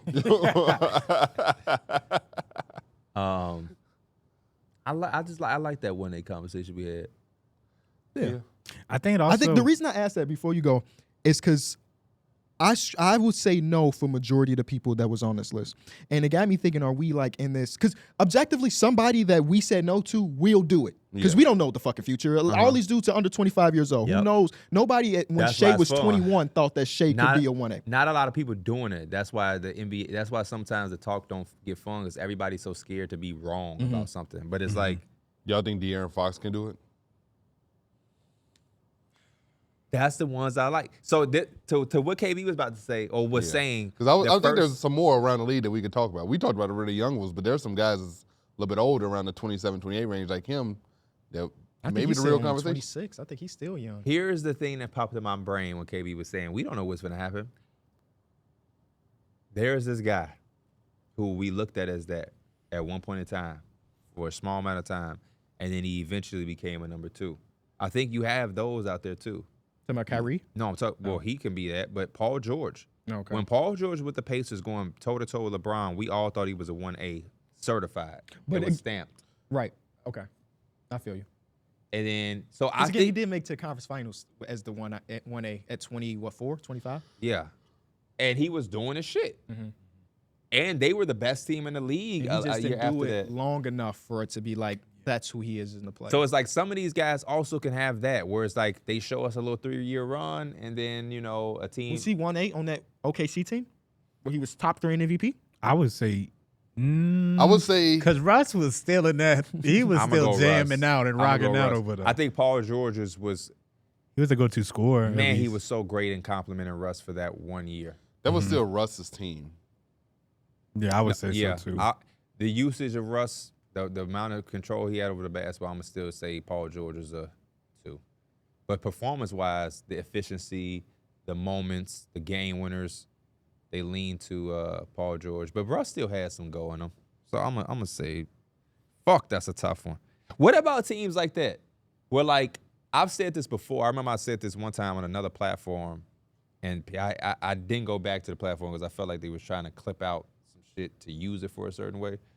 But I was saying, like, when I look at the Lakers, I don't really just look at that as Shaq team. Like, Kobe was just as much of a one. Like, you have certain, I don't even want to call it anomalies, but you have certain rare times where there's 50-50. Yeah, it's like KD and Steph. It's just a perfect marriage. Is it always going to be that? No, but sometimes, man, fucking, yeah, Steph and KD was just as important. I feel you, but Shaq broke the fucking rules of basketball.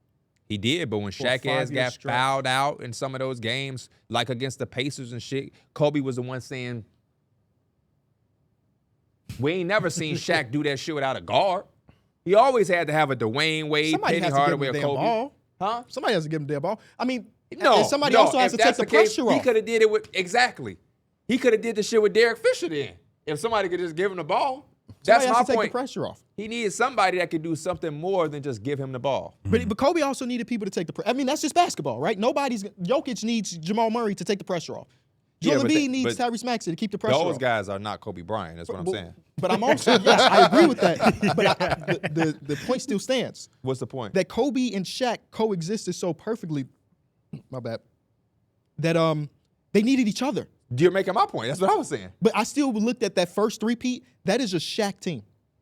Kobe is 22, 23, and that don't mean that Kobe went phenomenal. That don't mean that Kobe didn't take over fourth quarters occasionally. But Occasionally. Shaq had fucking people employed to foul him. Yes. They put rules in to stop Shaq from hooping the way he could hoop. Yeah, Jalen Rose also went out and purposely twisted Kobe's ankle because they felt that they could fucking win as long as you got that motherfucker Again, out. I ain't got no slight about Kobe. You know, Kobe is one For of the sure. GOATs. But I'm just saying, like. But I promise you, on the game plan, when they go against the Phoenix Suns, Shaq is number one. Oh, for sure, because he's getting the easiest basket in the game, which is the dunk. But at the same time, how many teams is probably like, shit, if we foul him enough, his ass ain't making 2. So we ain't going to employ a guy that could get 6 fouls because we just going to start hacking Shaqing him. Once you start hacking the Shaq. And it never worked. They still won champion. It never worked. Because you got Kobe Bryant. Man, y'all know how I feel about Can't hack Kobe. and Shaq, Kobe Bryant kill you. No, hell nah. Fucking Kobe teams, man. Cut it the fuck out. Fuck around and pull out a mic on you. I'm just joking, Shut Shaq. his, close his eyes on you. I'm just joking. My point wasn't that it was a Kobe's team. It was just that it's a lot more of an even marriage than how people despair it. People act like he was dragging Kobe. And I only know this because I'm a supreme Kobe fan who was around before the internet and heard Kobe championship shirt right now. Kobe and Shaq championship shirt. and I heard. Are they smiling? I remember. Oh, they don't have their 2001. faces on. Yeah, just 2001. I remember the conversations. I remember when LeBron first came in. It was LeBron versus Kobe. This is before internet shit. And everybody talked about Kobe as if those first 3, he was just a tag along. Hell no. Kobe earned every fucking thing in those first 3. Every fucking thing. Because I saw games when they came on TV. And shout out to Pops. Pops, man, shout out to my Pops, man. He used to fucking do the best dad shit that you can do if your son is an NBA fan. My Pops used to record these fucking games. Because I ain't have no way to watch them at the time at my mom's crib. My mom wasn't buying no fucking league pass, and I couldn't keep up with every single game. The Lakers played late. I would have to go to bed. So I remember I would go to my dad's house, and he would have, like, cases of shit, and I'd be able to just watch them, take them home. And, yeah, I still remember the Blazers game where the Lakers clinched. That was on Kobe back, man. Y'all don't remember them shots? Y'all probably seen them shots and didn't realize what it was. But them shots where he hit against he was one to go to overtime, then he hit the other one to win. That was your Rasheed Wallace game. In Portland. Yeah, Like, Rasheed Wallace game. That's Kobe. When Kobe quit on them in the finals against the Pistons, they ass sucked. wait. They sucked. Let's not bring that up with his legacy. No, he needed to quit on them because they got him fucked up. Talking about Shaq this, Shaq that. All right. No, that finals, man. No, shout out to Shaq the didn't Pistons. average 40 against the Shout out to the Pistons. first championship is who? That's Reggie, Nets. them, right? 2000 is Reggie. The Pacers and Shaq then the almost Nets averaged 40. twice, I think. The best And- thing about the Kobe thing, he refuted all of that when he got the 3 after. The two. No, 2 The after. 2. Went to after 3. with Powell. Went to 3. He was so close to having his own 3-peat, man. Rest in peace to Black Mamba. I love you. I miss you. It's still hard to watch. I swear to some God, highlights. when I was putting together Avery's Bright for Christmas on the TV, I was watching 2009 Chris Paul, and the video after that was Kobe clutch moments. It was damn near a 3-hour video. Damn. I just had it playing. To have 3 hours worth of clutch moments is I mean, it's insane. Kobe. He probably could have had 5. They was probably got a It little wasn't tired. like, here's a clutch shot here. It was giving me like a 4-minute Yeah. of a game of him just spazzing. Yeah, no. Here's a shot here. Here's a shot there. Here's an assist that may not get talked about. Rest in peace, Kobe. Me and my dad talked about Kobe this morning because he said he was telling the story about what Jay Williams said. Jay Williams saw Kobe in there early hours before a game, and Jay Williams had to go to clear his mind or whatever. He saw Kobe after the game. Kobe gave him 40. Like, man, why would you in the gym so early? Kobe said, because I saw you in there, and I'll be damned if I let a motherfucker outwork me. Just a straight psychopath. Yeah. But my dad be saying shit like that, and it be like some shit he's supposed to tell EJ. And it's like, the fuck, he's not gonna be that. Yeah, psychopath shit. Everybody want to have mama mentality. Honestly, nobody really does you except for shouldn't. that man. You shouldn't have it. It's not actual good advice. Yeah, bro. it's not that healthy. It's not that healthy. It's like obsessive. It's not that healthy. obsessive. And again, for Kobe, it worked. He got the MVPs, he's got the championships, one of the greatest of all so time. don't nobody do it except my son. I want my son to be great. All y'all do what fucking TikTok is doing. I'm gonna have my son on that Jamal Murray plan. What's the Oh, Jamal? Go out in man. that snow with no shoes on Oh, and dribble this that- basketball. To be son. somebody else tag along? To help somebody else like it? No, just joking, Jamal Murray. I just remember a lot of them stories came out. Somebody quoted it. Does Jamal Murray know that he was being abused as a kid? Man, Jamal Murray got $50 million Yeah, in no, a it year worked coming. out. It worked out.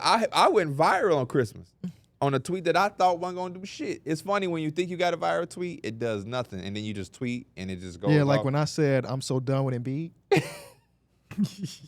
Like didn't think that. I just thought that was a tweet. Didn't think it was gonna end up with 30,000 likes. I and- just can't believe how many hot dog munchers, hot dog eating contests contestants is out there. Yeah. I seen a tweet yesterday that was like referencing that. I And did it's like, too. brother, let it the fuck go. But you know what? Funny part, he's a cool dude though.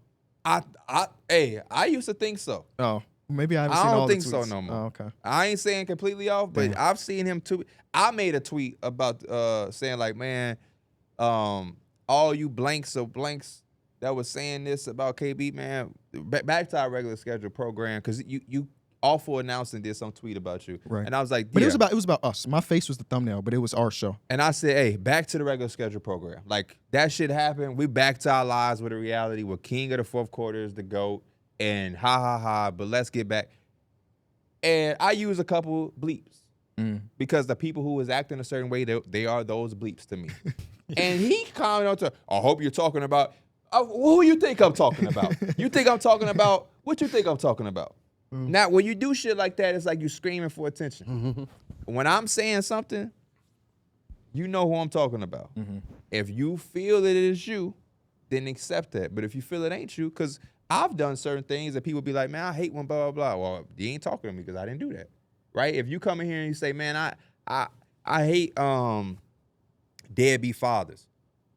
Kentrell should not get offended. There should be nothing in here like, who you talking about, dude? Who you talking about, Darrick? I had Why would he explained react to this. it? You I know had what I'm saying? explained this to my cousin yesterday. Like I said, I had the kids over, and I'm just telling them simple stuff just not to do. Yeah.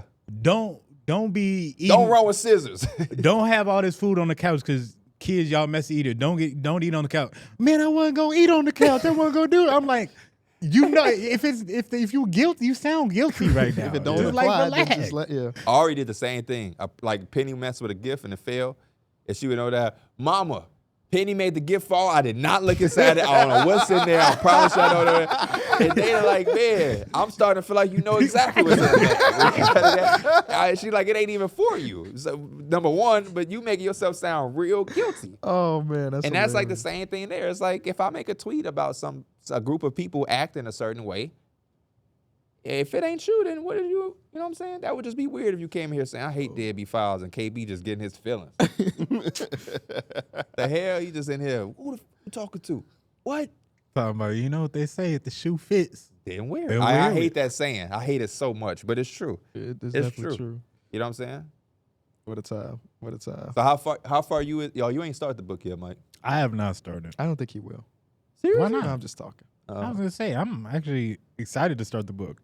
Oh wait. Before we get to the book stuff, damn, we got a crown in this room I was somewhere gonna in here, say don't we? Also, GGs, You beat 'em? GGs. fantasy football NOTB champion, yours truly. You know what I'm Oh, you saying? officially won? No, I didn't won. check I the- won between the 5 people from this show. Oh. Hey, you don't get no the fucking NOTB because they don't know Ain't no Mason. fuck, they're about to. I If you beat don't- everybody on this panel, If you don't beat Mason, they Yeah. don't know. and I am in the finals right now. He gonna crown me. That's crazy. And the reason I And won is somebody because in of the him. league, He gave yes. me Kyron Williams. Yes. And he But gave me- Charbonnet, oh my God. He really traded Charbonnet And for, put the crown on you. So now I know what he was doing this whole time. I feel like Krispy Kreme employee. He made a good trade. That's all. we that had to do matter. some investigating. We do. The commissioner approved it. That's all that matters. Yeah. But yeah, I beat Mike last week to advance to the finals. And you know what, Mike? The sucky part about it all, if you would have played anybody else, you'd have won. Who did he play?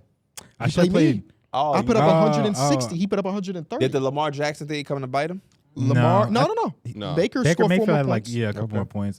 It was Well, KB one of my receivers did not do well at all. Like he had a Yes. few points. Kyle and then Pitts had also 1 Kyle point. Pitts. And Jerry Jeudy Kyle had Pitts 3. has been It's the base- Devontae Adams. That's the thing that saved you, like completely. It's fantasy The football. baby. Devontae Adams over D.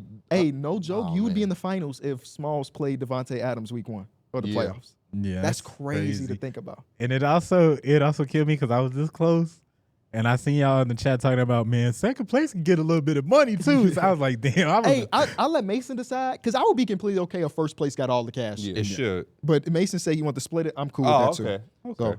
So, He a real yeah, one. me and Mason, we got a few games tonight. He already had one person play, and it was Nico Collins. He gave him 7. That was that game that was what 20. Wasn't he 31 to talking 2? all that about Nico Collins beforehand? He was like, Yes. before Nico Collins dropped his 30-piece. And this is why I feel good. Again, you never should feel good in fantasy football. He's got AJ Brown. Who's throwing to AJ Brown now that Hurts is out? It's what's his name? I don't remember. Kenny Kenny Pickett. Kenny Pickett. Kenny Pickett throwing to him. He's got he's taking a flyer on Anugua, who's been pretty good the last couple weeks, but who knows? He can give you anything. Today is gonna matter a lot. He's got Chase Brown going at 3. If Chase Brown somehow has a stinker, which is probably not the case because he's been phenomenal since he got the starting job, I feel really good. The only problem is CeeDee Lamb got shut down for the rest of the year. Yeah, that's an interesting thing about fantasy football because if I was in there, Alvin Kamara got shut down for the rest of the season too. Yeah. I would have been short of running back. Kenneth Walker also got shut down too, and I would have been like, fuck. But last night, I picked up my new starting quarterback, Tom Brady. Picked him up off waivers.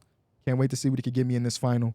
And if he does anything like he did in 2021, where he was the quarterback too, I should be good, man. Hey, speaking of That should be football, good. how crazy it is to work your 9 to 5, go home, turn on a PlayStation or Xbox, say I'm gonna get some Madden in to kind of relax me, and your name is Reekin Killer 722, and you fucking load up and you like, yeah, I'm finna bust your ass, bitch.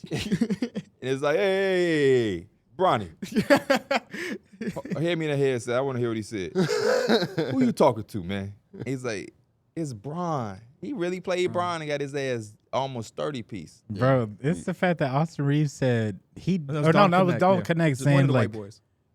he didn't know that LeBron actually played that much Madden. He said he watches Madden gameplay like it's When he's watching NBA film. Which is because there are some Madden YouTuber that don't know that Braun loves his videos. So y'all that saying I should have crazy? stayed on Yeah. the Madden You then. see, maybe. You think Maybe. LeBron's the type to like the video? Hell no. I don't think he know the YouTube economy to know how much it matters. If Braun tweeted, "Hey, who's a Bengal. Madden. hey Bengal, love the video." You know how many subscribers Bengal would get Let me just ask you- because of Braun endorsement? Let me ask him this. Pull out your phone. We ain't even got to ask you. Pull out your phone. What am I doing? No, he not gonna ask to go through that history. Yeah, I again. don't care. I'm grown. What am I doing? Go to YouTube. And Okay. once you go to YouTube, hand me the phone. Uh-oh. Go into your thing. It's deep fried Oreos wrapped in Yeah, like wrapped in Canadian it's what I bacon. thought. You don't really like that many videos. You liking a lot of shorts. You don't like videos. You I don't like videos at all. Mr. Chime Time a few months ago. 4 days ago. But you don't. This is a lot of shorts you liking. I really don't. Oh, I got the video tab. Yeah, I be liking whole videos too. You be liking shit I that you ain't finish a even watch. video, I'll like it. He liking numbers on the board video. Okay, good shit. You ain't even watch it, but you liked it. Gotta get that YouTube. Derrick actually like more than I do. Okay. I'm not a big I don't. liker The on only time I YouTube. like it is if I feel the need I want to come back Me to it, too. or like recently. I guess the same thing as like your recently or watch later. Yeah. I just come back. We to all it. creators here.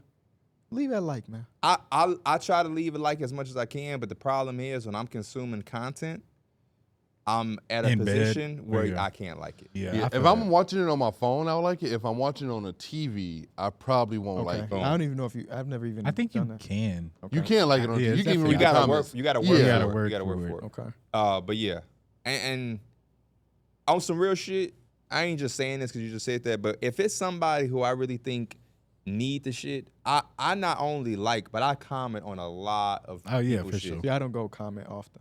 I comment all the time. If it's a small creator that make a good video that I like about basketball, 'cause I don't really watch too much basketball shit, but like I remember that's how I found Alex Hoops. I was like, "This is a good video. Hey man, good video, bro." Or it was another dude. What a family, right? The dude who made he made the thing for Darrick. Is it Matt Thorne? Darrick played some shit on that game. Y'all be playing Marvels. Marvel. Oh, yes. That's his name. I seen Matt Thorne video about 10 months ago. He did the D Heels graphic. Oh, He's a YouTuber. Yeah. Okay, I didn't know And I that. didn't know he's a YouTuber. I only though. know who he is because he made his videos are really, really good. And I told him, like, bro, you ain't getting a lot of views, but I fuck with this. That's and so he good. followed me on Twitter. But it's just like he's a smart man. When I'm watching Gil's Arena, I'm not liking the fucking That's video. the competition. You feel me? I'm not watching. I'm not liking Did I that tell you shit. about the time I got in an Uber and the guy was listening to Gil's Arena? He was? Yeah. I'm like, what the? And it was on my way to the last podcast studio. I don't know if my car was in the shop or something, but I'm on my way to talk basketball, and the dude that picked me up is listening to Gil's Arena. I'm like, oh, hell no. Now I feel like Rashad McCants. Yeah, this make me think of Rashad McCants every Yeah, time I'll I see take it. it off, I so. seen Rashad McCants in Vegas. Who came with me? Yes, it was me and Austin. I went to go slide on A squared. Okay, where? And we looking for the elevator. I see that's where I see Leandro Ball. Okay. He get off the elevator. I'm like, is that the elevator go up there? I'm like, I don't know. I look left, and that's all I see. Sitting down at the table, I see a fucking crown, and it's Rashad he's McCants wearing in it a fucking lobby, That's sitting down on his hilarious. phone with a fucking crown on. That's hilarious. But yeah, it's like I'm not commenting on Gil's Arenas. Yeah. I'm not commenting on Math Hoffa, Joe Budden podcast because it's a fucking million comments. Yeah. But If the dude Rican Killer was a Twitch streamer, his Twitch would be going crazy. Yeah, it would Oh, definitely yeah, go hell crazy. Hell yeah. Brian fuck around when he had talked to him then. Well, he probably wouldn't. Somebody in his chat would have told him he's playing LeBron James. How good of a conversation did it have to be for Bron to tweet about it though? What? Like, okay. It probably was just good casual conversation. Like he wasn't on no fanboy shit. Like he was just chopping it something up. he with don't Which is get a why I lot. try to tell a lot of people when they playing the game with us. It's like, bro, I'm not trying to be rude, but like we are much more than basketball. Don't feel the need to come play pro-am with us and you have to talk about what's going on tonight's game because what we do for a living. Like you can come in here and talk about anything. You can talk about fucking He probably was like, bro, y'all fooled out and late. Don't be on shit. boom, boom. And it's like, man, hell yeah, bro. Like I am not and then there you go. But if you went in there talking about, man, what you think of Wade legacy? Because that's the same shit I get. People coming in, they be trying to play. And I feel like they've thought a few times I played Call of Duty or whatever. Talking about they sleeping on Bronny, huh, Bron? And it's like, Oh, that would be. The tweet goes, just got done playing Rican Killer 722 randomly on Madden. Got on the headset. Good game and good convo, bro. Some good laughs too. LOL. Salute. It had to be so Dude good was that probably LeBron thought they What? tweeted. Bro. He got to his It phone must have been and was his. like, Does LeBron just not put on the Hey, headset? He how probably you don't think, put on the how headset you often. think how you think Ricky Killer slept that night after he had a conversation with Bron? Damn baby. I wonder what In did he his initially LeBron say jersey. Right. to where LeBron put the headset headset on. on, It was yeah. like, I'm going to respond. He had to say something very unique. I don't know, man. Because, like, I don't, what would you say as a Madden player if you saw you loaded up and you saw, what is LeBron's name? Strive for greatness. Strive for Just like greatness. something like that. Okay. But there's probably I a don't- few similar ones, too. Yeah. yeah. There's definitely a few. So I think he played LeBron, and he was like, man, that was some cool shit. And he went on, because obviously if you go back and you tell somebody, it's probably going to be like, okay. It's either like, okay, what the fuck that's doing for me? Or you going to have like, oh, no, you didn't. But for LeBron to go out of his way and tweet about it is a whole different level. I think that's where the excitement comes, because LeBron ain't have to do that. Yeah. That means No. you really left an impression. Yeah. Like Dalton said, he on Madden all fucking day. So he's Right. running to people all day long. And it was Rican Killer 722 who that got the tweet? got Bron kicking his legs up in the air, excited about Madden. And Madden is such a dog shit Yeah, game. it So for is. the GOAT to be invested in Madden is crazy. You know And who he I probably heard some you know crazy who I beat shit in Madden, said to right? him about playing the game. Ryan Hollins. Oh, I do remember the Ryan. Ryan Hollins, play Ryan, you Ryan. could definitely catch Ryan He Hollins in bust a your random. ass, right? I think he beat me the first time. We played twice, like randomly. I think I busted his ass the second time. He called me he called me lagging though. Wemby calling for a charity tournament of NBA players playing chess. Would y'all watch that? Who do you think's gonna go crazy? For charity, I would Kyrie will watch. probably pull up. I know Grant Williams quoted it. I don't know if down. active Derrick Rose might pull up. Derrick Rose is so good at chess. Yeah, he loves chess. Like Anthony Kid Wonder, my cousin. They hold, I wouldn't call it friend group. He's not friends with Derrick Rose, but like they play chess all Yeah. day. Like Derrick Rose's elo is pretty fucking high. I don't remember what the scale is, but like Derrick Rose is in like the top whatever % of chess players on chess.com, which is crazy. Oh wow. We I should feel get like into Kyrie chess. Rose. That's pump out. I'm trying to figure out who else. I do tried to get Mike active- to get into chess Kyrie for the that chess stream. guy? He seems like a chess guy. Just because I he don't seemed know. like he seemed like a wise I don't know if guy. Kyrie playing chess, brother. He probably Meet do. the chess king of the NBA. Who do y'all think this is about? Duncan Robinson. Austin Reeves. Luka Doncic, It makes Luka. sense. Klay Thompson, Okay. Kristaps Porzingis, DeAnthony Melton, and Paul Reed. Anthony Okay. Melton surprises me. I just did not think about that. Like And now I Wemby. never now thought Wemby's about him. got to Like be in that Denny conversation. Abdia. Denny Abdia's in there? Seems like we got a lot of chess players in the NBA that we just don't think about. D Rose is also See, in this this is what we got to article. start adding to the All-Star game. Jay Williams. Instead Daryl of trying to Morey. get it competitive, we just add random shit. Random shit that they will be interested in. Chess game. I want to show the world that I'm good at chess. Added to what? Gordon All-Star. Hayward. Well, the NFL kind of does that with the fucking They do a bunch of bullshit. Pro Bowl. yeah with the Pro Bowl. Yeah. They do tug of war. They do a lot of athletic stuff. When the last time you watched that shit? I don't think I've ever I had. haven't watched it. I'll be swear I watching don't the think I have. highlights. I don't even do that. I could not care less about the Pro Bowl. I have not watched the highlights. Because when I saw Mitch Trubisky made the Pro Bowl, I'm like, this shit's so fake. Yeah, he's a one-time Pro Bowler, Derek. With the Bears? Yes. Oh shit. That's lets you know the motherfuckers just get an invitation. I don't Mitchell remember him Trubisky. making it. That's crazy. Exactly, Derek. did make it, yeah. Was it that last year? You asking too many questions No, now. I think it's the year before that. I'll look it Oh. up, though. His hat stinks now. Now, he made it his second year in Chicago. Oh. Now it's crazy. I was rooting for Mitch Trubisky. I man. was too. I think I we was had really to, rooting right? for him, man. Now we got Caleb Williams. When you getting on that game, What game? that rivals. I think I missed my window, man. I showed you that Why you- screenshot. Even Boz is playing. Why you it. think you missed your window? Because there was times where I was invested and I was on the game waiting for y'all to say y'all needed me or wanted to play, and I was right there and y'all didn't, and I done got back invested into 2K. I even feel like it was a minute where I'm like, damn, I probably won't be on the game. I'll just start going to bed early. Mike, y'all done let Mike get back into 2K. He still played the Marvels, but that was a time where that was all he was on. Now, I was looking at the chat, Mike talking about playing Park. I was like, oh, yeah. Shout out to the double XP they got. They So got on double double XP X- on Marvels, too. They do? I'm just I mean, that shit don't What is matter. it? What is it for? I was saying I They got wish you some could cool skins, prestige though. like if they Yeah. had a prestige on there on rivals or whatever. So like after you hit a certain level, what's wrong with prestige? I'm waiting for what's the after you hit a certain level, then what? You just- prestige. I mean, it just shows you a game hit. Honestly, I think it's That's better really than all just it having does. the level max out. But, I mean, one of the times y'all playing and I'm on, I'm not against it. Who your favorite Marvel character? Not even just game wise. I'm talking Probably about just Iron Marvel. Man. Iron Man. Yeah, That's D probably. Mill's character though. Yeah, No, D Mills didn't traverse to He healer. is, Now he he is. say go I try don't Penny. need to be it. I need to be whatever the team need. You know Okay, I like that. I think type of that's the thing. best. I think that's what I love most about our community. Everybody kind of does what the teams need. Yeah. And everybody's versatile. I like how I'm here to win. I'm not here to be. I've been Man, playing- I'm like Hulk, so I must be on him. I've been playing ranked and maining Mantis because as a healer, you can carry a low rank Mantis game. is really good. Yeah. So I got a lot of elo last night in the 30 minutes to an hour I played. Okay. Yeah, whenever I'm playing with randoms, I play with Jeff, and it'd be fun. It'd be like, Speaking of just go Jeff, for we it. ran into Jeff and Lucas at the basketball Yes, game we a couple did. days y'all ago. did say That's that. dope. Yeah, it's pretty cool to see them. I Catch walked up. in. That would have been such a random thing for me to see. That's exactly what I'm sitting I next to Ty. We just chopping it up, and I look up. It's fucking Lucas. I'm like, wait a minute. What the? feel weird. Yeah, That's because how what it are was y'all for me. doing in here? I get a text from a random number, and I'm like, I'm running a little, not late, but I'm trying to hurry up and get into this game because I had to park far. So I glance and I see, yo, it's Jeff. So I already knew it was Hefe. I don't know too many Jeffs.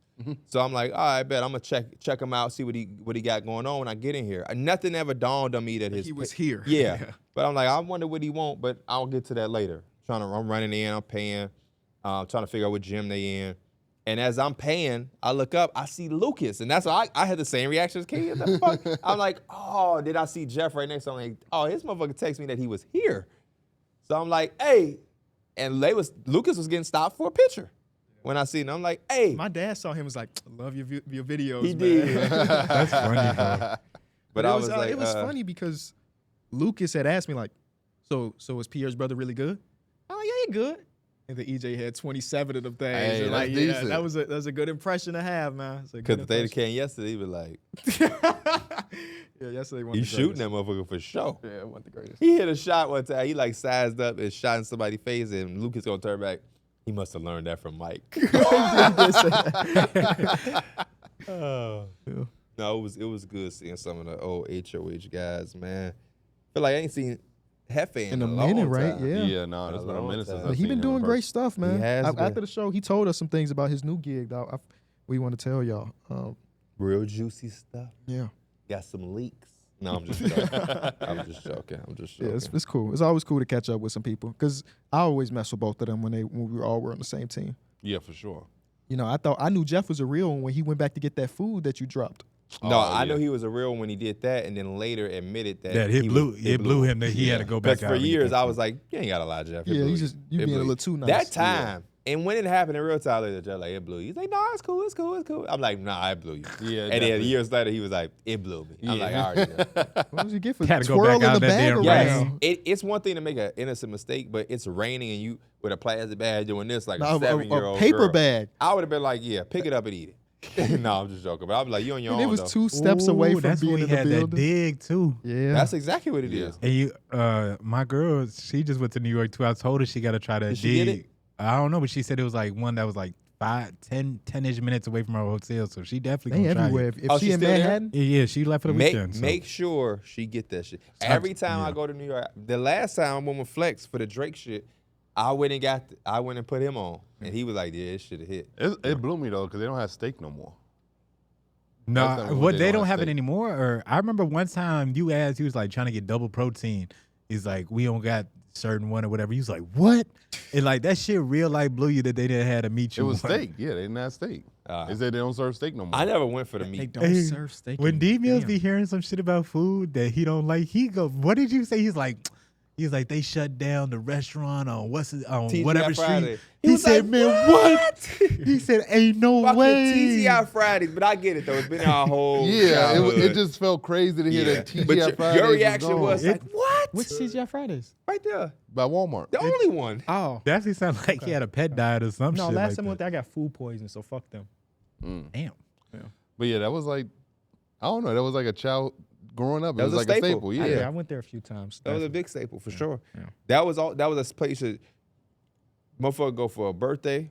That was a place that when you first start going on dates, you had enough money to afford That's that. literally what Yeah. happened. Yeah. You know what I mean? Like that was a You real go play staple. mini golf, you go across the street, Yeah. get some TGI Fridays. Yeah, that was definitely a staple. But I ain't gonna lie, when we start getting paper, man, I ain't been in Fridays in a long time. I was. I wonder what they're going going to, you know, another restaurant's going to buy that real quick. I wonder what it's going to be. That's kind of like prime real estate when you know about being in a Walmart You have to parking lot. deliver though. You Yeah. have to deliver. Yeah. Speaking of that, be on the lookout for Ember and Oak Smokehouse opening in the next couple weeks. Hey. You were supposed to take us to the opening. It ain't open yet. So we still going? Yeah. Because I'm a big jerk fan. No, it's not Jerk. It's barbecue. I'm a why big did I barbecue think it was fan. Jerk? Because my cousin owns Jerk spots. Oh, So I like my- barbecue too though. As long as there's wings there. So yeah, if you're in the like near Gary, Indiana, Your dad, is it, Hey, that Freddie- brisket going to be on Freddie there? Gibbs. yeah. Pull up, Freddie.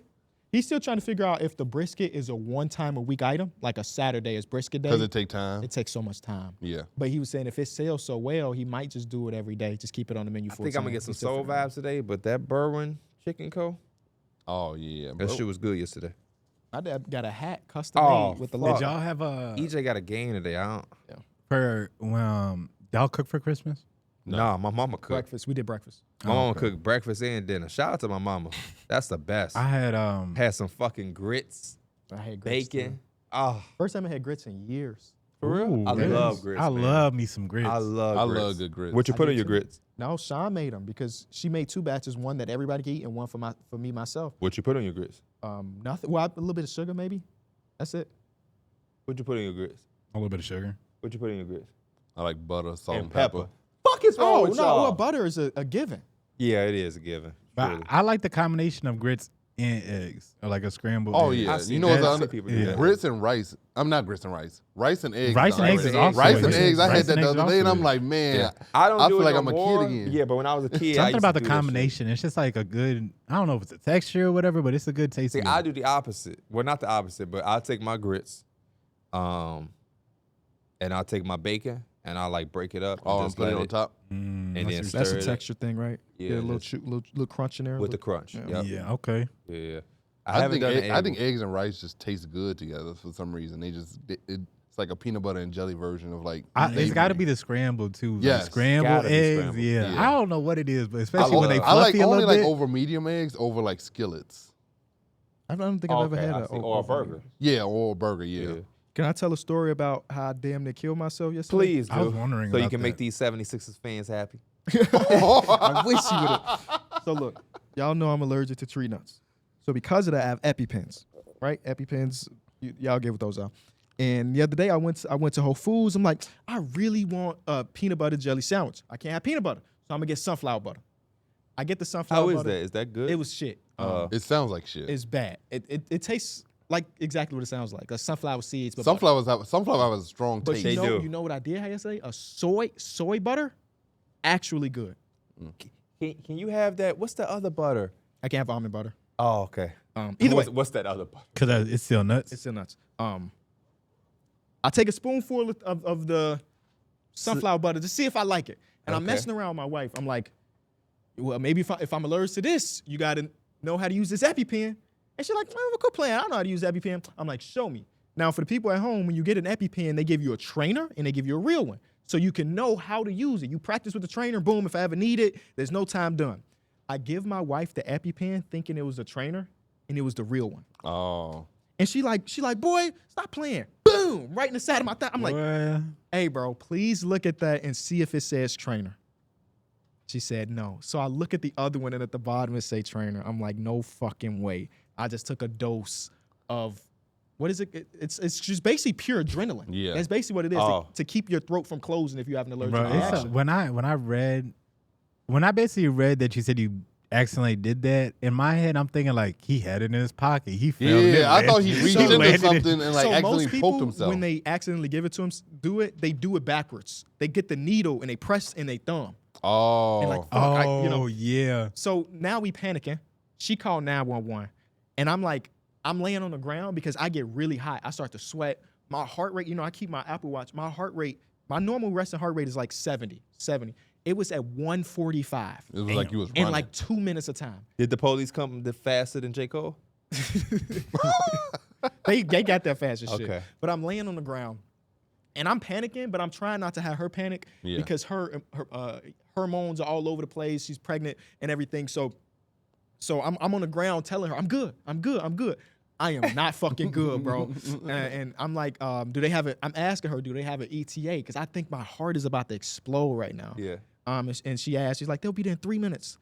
All right, I got to sit here for 3 minutes. So I'm trying to distract myself. I say, Avery, come here. I'm thinking I might die. So let me hug my daughter one last time.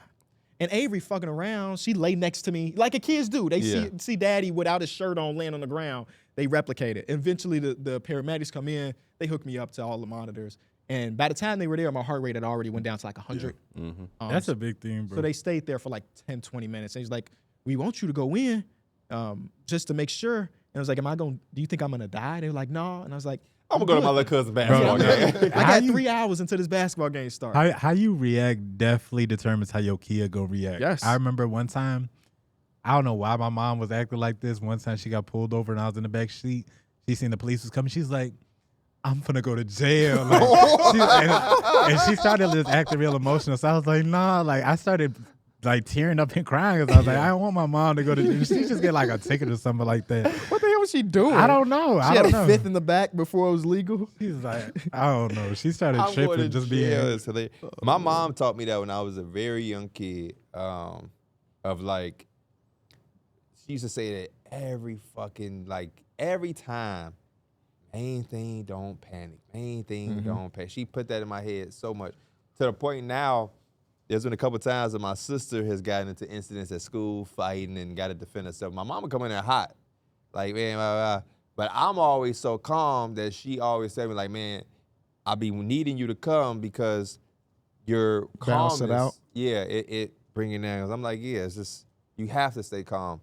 But I've even learned how to handle my every once in a while anxiety attack with that. My mom always taught me that too.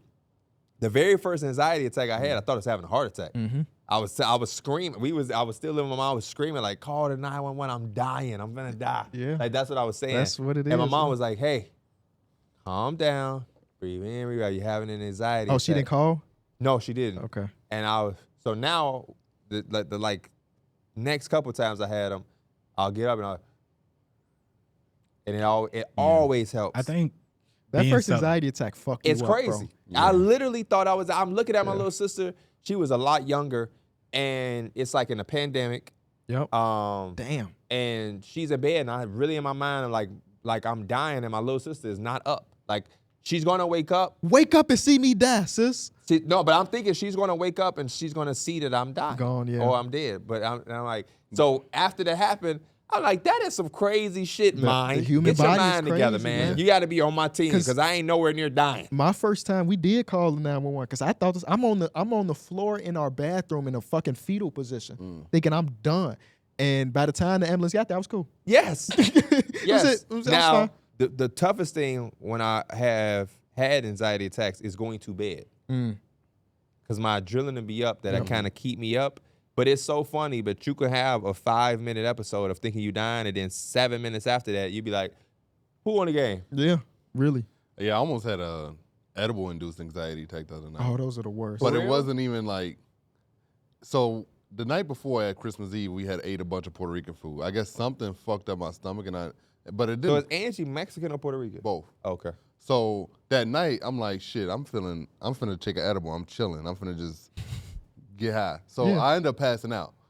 When I pass out, in the middle of my sleep, my stomach starts pounding. But like, this is like crazy pounding, like it's hurting, it's like throbbing. Yeah. It's like these big pulses, just like, and I'm like, I might die today. Like that's Hell no. and I'm just like, that's what's going through my head at the time. And I go to the toilet and I'm just dumping, bro. And but at the time, my stomach is still pounding and it's hurting. And like, I'm on the toilet, what feels like forever. Right. 'Cause I'm hot. Time don't exist when you high. Everything is fast as fuck or slow as fuck. die today. It's fucking crazy. And I don't know how the fact he said I long. was dumping. I don't know how long I was in the bathroom. Cause like the edible, I guess, was at its full form. Like I had fell asleep. What before is Angie and the baby doing at this time? Angie sleep? Okay. And like, I'm just in the bathroom fighting for my life. Yeah. But I'm also telling myself, stay calm. Yep. Like, just relax. You know it's gonna pass, right? I'm like, it's just a stomach bug. Yeah. I'm constantly telling myself, it's just a little stomach bug. You'll get through it. And like, it was hurting so bad, bro. But I got through it, and I'm like, okay, we good. The worst thing is when you having something like that and like your wife or girlfriend is asleep. Yeah. Because you like, should I wake them up? Because what if there's not anxiety and it's something worse than that? And I always have So that fight that's with myself. that's exactly what I was about to say. It's two things. I've had very, very bad food poisoning, self-inflicted food poisoning a couple times. Eating way too fast. Dana say now I eat so slow, but I keep trying to explain to her, like, I had a couple food poisonings where I got it because I was eating way too fast that I wasn't even fucking chewing the food properly. And if you try to swallow some food that ain't Broken down. Or broken something like down, it's gonna fuck you up. And so what that happens is when you have that form of food poisoning, it's gonna give you severe cramps. That's what I thought I was feeling too. Yeah. I thought I was feeling really strong cramps all in my abdomen area. And I was Yes. like, is something about to burst? Like, am I good? Because like when you're high, spleen, the edible thing, it fucks your head up a little bit. Yes, When you- for sure. And I've never been I've through never pain. been on one, but I can imagine. I've just never been through pain in that moment. Usually I'm just cool. So my back, your abdomen's hurt because you're Yes. cramping, and then my back has severe pain. It's like it's through the stomach. So Yes. whatever you're feeling here, you're also feling in the back with this Yes. type of food poisoning. So in order to get rid of it, you have to reject your body Yeah. rejecting it. So it can prolong the cramps if you start to make yourself throw up, because I've done that when I've had it, and the days after I could really feel my abs going through it. But when I'm having that, I like it when everybody's asleep. Yeah. And there's been times where like I've gone through that and like Dana's been up and it's like everything that is going on, it irritates me. I'm in so much pain that it's nothing nobody can do besides shut the fuck up and get away from me. But like seriously, Yeah, and I I know feel it you. sounds crazy. The panic attack, you like to have somebody there because again, like KB said, you don't, and your mind plays such a big trick on you that you don't know. Like when we landed in Vegas, I'm like, oh, I can't breathe. You know what I'm saying? So you want somebody there. But like when I'm having real pain, I just need everybody to leave me the fuck alone. Actually, I'd rather have it at night too, because at least for me, when I'm having those stomach issues and I gotta use the bathroom, a lot of times like I'll use the bathroom and I feel like it's done. I go lay down 2-3 minutes gotta later, go it's again? right back, and it's Yeah. like I'd rather just like not have her see me go to the Did bathroom you a ever couple tell him times. about the time you passed out? When? Oh, Oh, no. damn. That shit just happening every other day? No. I never did because honestly, I forgot about that. I didn't But know Mike passed out. And he told me the story. I'm like, oh, shit. I've never experienced passing out in my life. Yeah. I haven't passed out. That patchouli? no. It was one time I was sleeping, and I think I had to use the bathroom. I think my stomach was hurting or whatever. Anyways, I got up like super fast. When was this? With Oh, your you got mom? up- This was at my old place. This You was got up probably too fast? Yeah, I think I was there like a little bit of a heat flash because it was hot as hell in the room or whatever. Like I was underneath a bunch of blankets and they had like the heat on, so it was hot as hell. I got up extra fast and I was trying to make my way to the bathroom. I got to like the hallway, and then I just remember Shit like went black. Yeah, I just remember like I was a little dizzy and I fell and I was on the ground. And I remember I heard Elena get up like immediately. Like she was laying down, she was asleep, and she jumped up. So I heard a little thud. And she came over to me. She's like, "Are you okay or whatever?" And at this time, like I'm still kind of like waking back up or like kind of like getting back to see like consciousness or whatever. And all I remember is like some real cold in my mouth. She put an icicle in my mouth or like a popsicle in my mouth because like obviously I was dehydrated. She didn't give me no water. She had like a cold ass popsicle, but it did the job done because I wasn't obviously like I was able to get back up. I'm glad and go she was about it. there because you was technically living by yourself. Yeah. Popsicles are a cheat code. I mean, when you go to like the hospital and stuff, they use popsicles or like ice chips. Are you instead of being actual for real? water. Yeah, I did not know that. yeah. Ice chips and popsicles. Especially if you got a fever. Mm-hmm. I got try to use that. To I got a help fridge full of them right now from when I was sick. One thing I've learned from my anxiety that kind of helps is something cold. So we got these things that we keep in the fridge because our house, we just fucking have anxiety attacks on the just daily. wonder. Are we when just you keep in say the shit like freezer this- and you just My mom told me all this shit, but I be wondering how my mom know this shit. Cause she used to be like, "Yeah, go get him." It's She told my sister- just like tradition remedies just to get past that. That's true. But she like, "Yeah, you need some cold water. Sit down, get a breathe towel on your slowly." head or something? got me needs a something towel, cold. yeah. Something Yep. cold. Because it grounds you in a way. It keeps you back. It keeps you Yeah. present. I don't know how to explain it, but my therapist told me about this years ago, and it really does work. You think because it deal with your senses? Yeah. Yeah, 'Cause it my like anxiety, tape. all of my senses are at 30. Yeah. But like, don't talk to me if I'm having anxiety because I hear you. That's what like you people- got a fucking megaphone. They say cold showers help with mental health. Yes. Yeah. They say that's Maybe they talk about it in the ancient generation. Get the book. it's a quick remedy or like something you could do when you're feeling really anxious is you could do like the little I think it's like basically test out your 4 or 5 senses. Yes. So like See can I 5 feel, things, name 5 things, touch 5 things, stuff like that. yeah, I've done that before and I definitely feel like it's the same thing. It kind of it keeps you in the present and keeps you kind of grounded. Yeah. So I would recommend that for anybody who doesn't try it. One of or the things they talk hasn't. about in the book is like the difference between fear and anxiety. Yeah. And I think they put it pretty well. That like fear is the response to something that is happening right now, Yeah. and anxiety is the response to the idea of something bad happening right now. Yeah, I think that kind of happened Could too. it be Also, both? watch Inside Out 2. Could it be Inside both? Out 2 did it perfectly. Like hypothetically, if I know I'm gonna be put out my damn house by the end of at the end of the month, could that be fear and It anxiety? could be both. Yeah. Yeah. Do y'all take anything for your anxiety? I No. used to. I did for like 3 months. I hated the way it made me feel. I felt muted in a way. Do you think weed can help you? My dad always says that. But last time I smoked, I had an anxiety I was gonna attack. say, I What think, about- I think it'd what be the about you- opposite, Well, honestly. you probably smoke. If sativa is the one that gets you higher. I don't What know. about when, if you when don't did we s- smoke that day, Mike? What if you 'Cause that was don't the last time I smoke smoked. and maybe it's a CBD oil you can put Yeah. behind CBD my is dad- something that's also My probably dad used. always brings that to my attention. CBD, I think, is more It has those beneficial for calming that. properties. I be that's wanting to supposed try bring you down. CBD. I don't fuck with weed. They also have like CBD gummies that Yeah. you could just. I've seen those too. The last time I smoked was the day after it became legal. You remember you came over to my Yeah. place and we smoked in the basement? I No, remember but I that. remember I y'all didn't did go to the dispensary the day after it became legal. Yeah. And there Y'all was a long line. Long Yeah. ass line. Yeah, I Won't worth remember it. that. We smoked, we chilled for like an hour or two. Mike left. I had anxiety. Oh yeah, I attack. do remember that. And I was I like, do I'm never remember smoking that. again. I haven't smoked since that day. Yeah, What was that, 3 years ago? That was pandemic, wasn't it? Yeah, that was pandemic. Yeah. I We just- smoked in the basement and watched fucking basketball highlights on the projector. Yeah, you had the Cool projector. cool I time, wasn't there, man. but you had the projector. I used Yeah. to not be for any of this shit because I just Yeah. don't like smoking. We was like, but- this government weed can't be that good. Let's test it. right. And it was all right. I like controlling how I feel, if that makes sense. Yeah. 100%. That's No, why I don't that- drink. Yeah. That's why So we had the family thing. I can't remember if it was Kayla or Kyla. One of them was saying you was about to drink. Talking about make me a drink. Oh, I did say that. You was playing? Yeah, I was fucking. Yeah, around. one of them like, I don't know. I think he was serious. Because one of them is a bartender. So I'm like, Oh.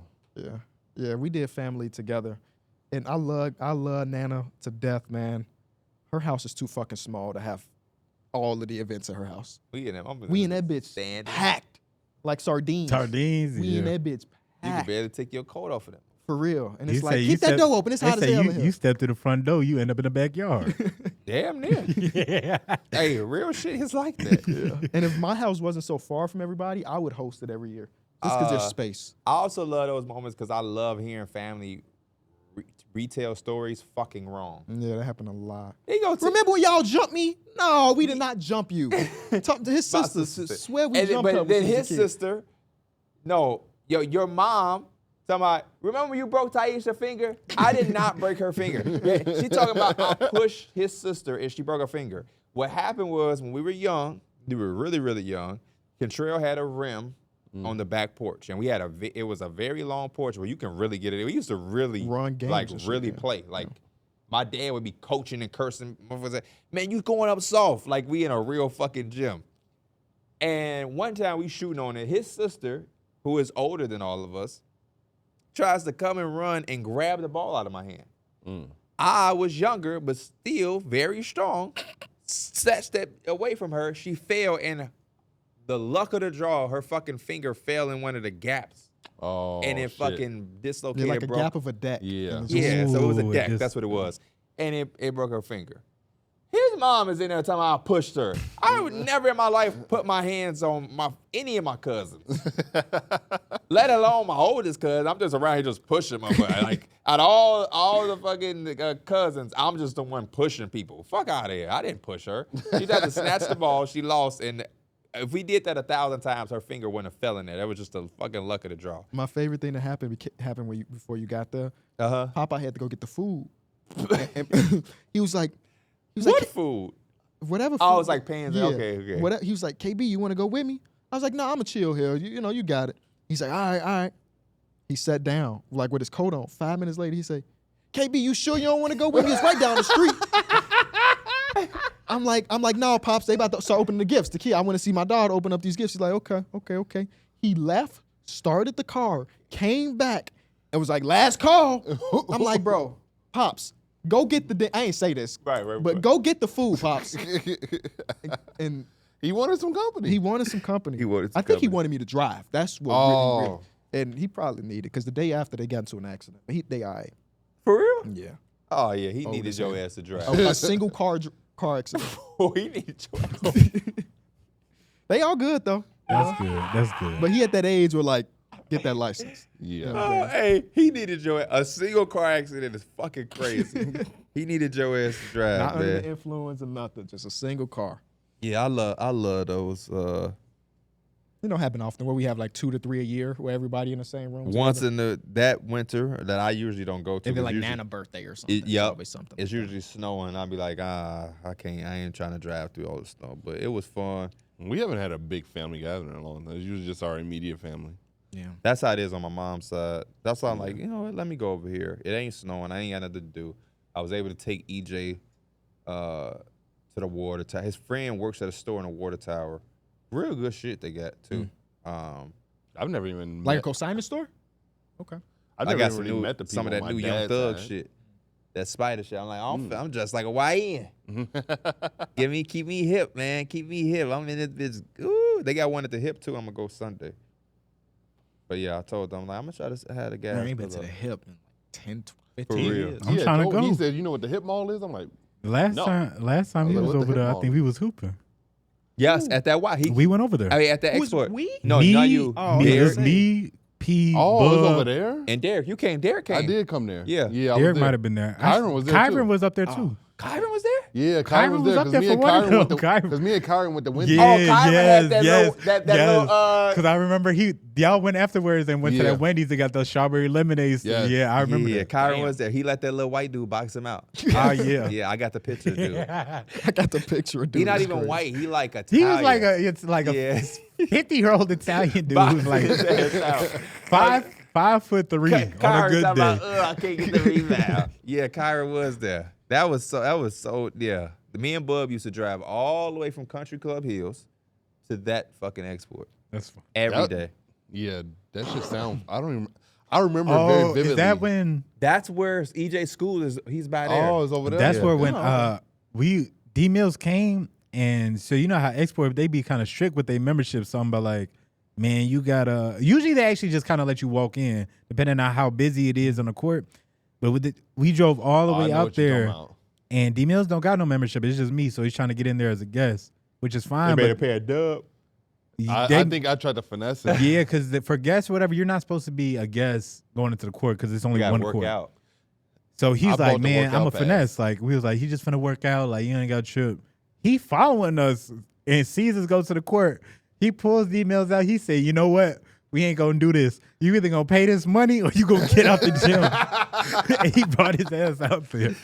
I think beforehand I tried to pretend like I was lifting. Yeah. And then He definitely did. And then I eventually worked my way into the gym, and I guess he knew what I was He on. saw it, yeah. I guess he knew I wasn't there to lift. I hate that export because the gym was upstairs. You had to go all the way up the stairs. So Yes. you couldn't really play shit off.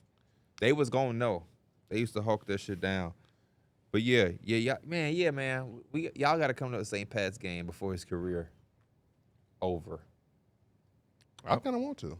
I like high school hoops. I do too. They got a really nice gym too though. They got a really nice gym. They student section be lit. Got to get y'all to come to a Friday one so the student section can really be popping off. But yeah, it's good in there. I like it. Do they have any more big rivalry games coming up? The only real big Bennett games are always really good, but I don't know if that's gonna be at same. It might be at Bennett, which ain't that far from here. Yeah, I like the Bennett game. That shit right down the street. But no, the only real rival is Notre Dame, and like I said, the Central game was really good, but that's It's at partly Bennett. due because of Modest. It's at Bennett. At Bennett, yeah. yeah. So that'll be a good one. Is this Crane Medical? Is that Crane? I don't know. It's only one Crane, so it has to be. Wow, yeah, it is. Okay.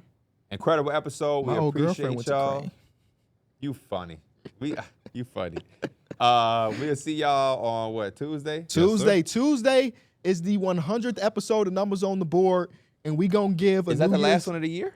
Yeah. Yeah. We're going to give a New Year's resolution for all 30 NBA teams, and we're going to also give our own New Year's resolutions. Be sure to tune in then. Be sure to vote for us as Best Basketball Podcast and check out the Enjoy Basketball channel. Go vote. We out. Peace.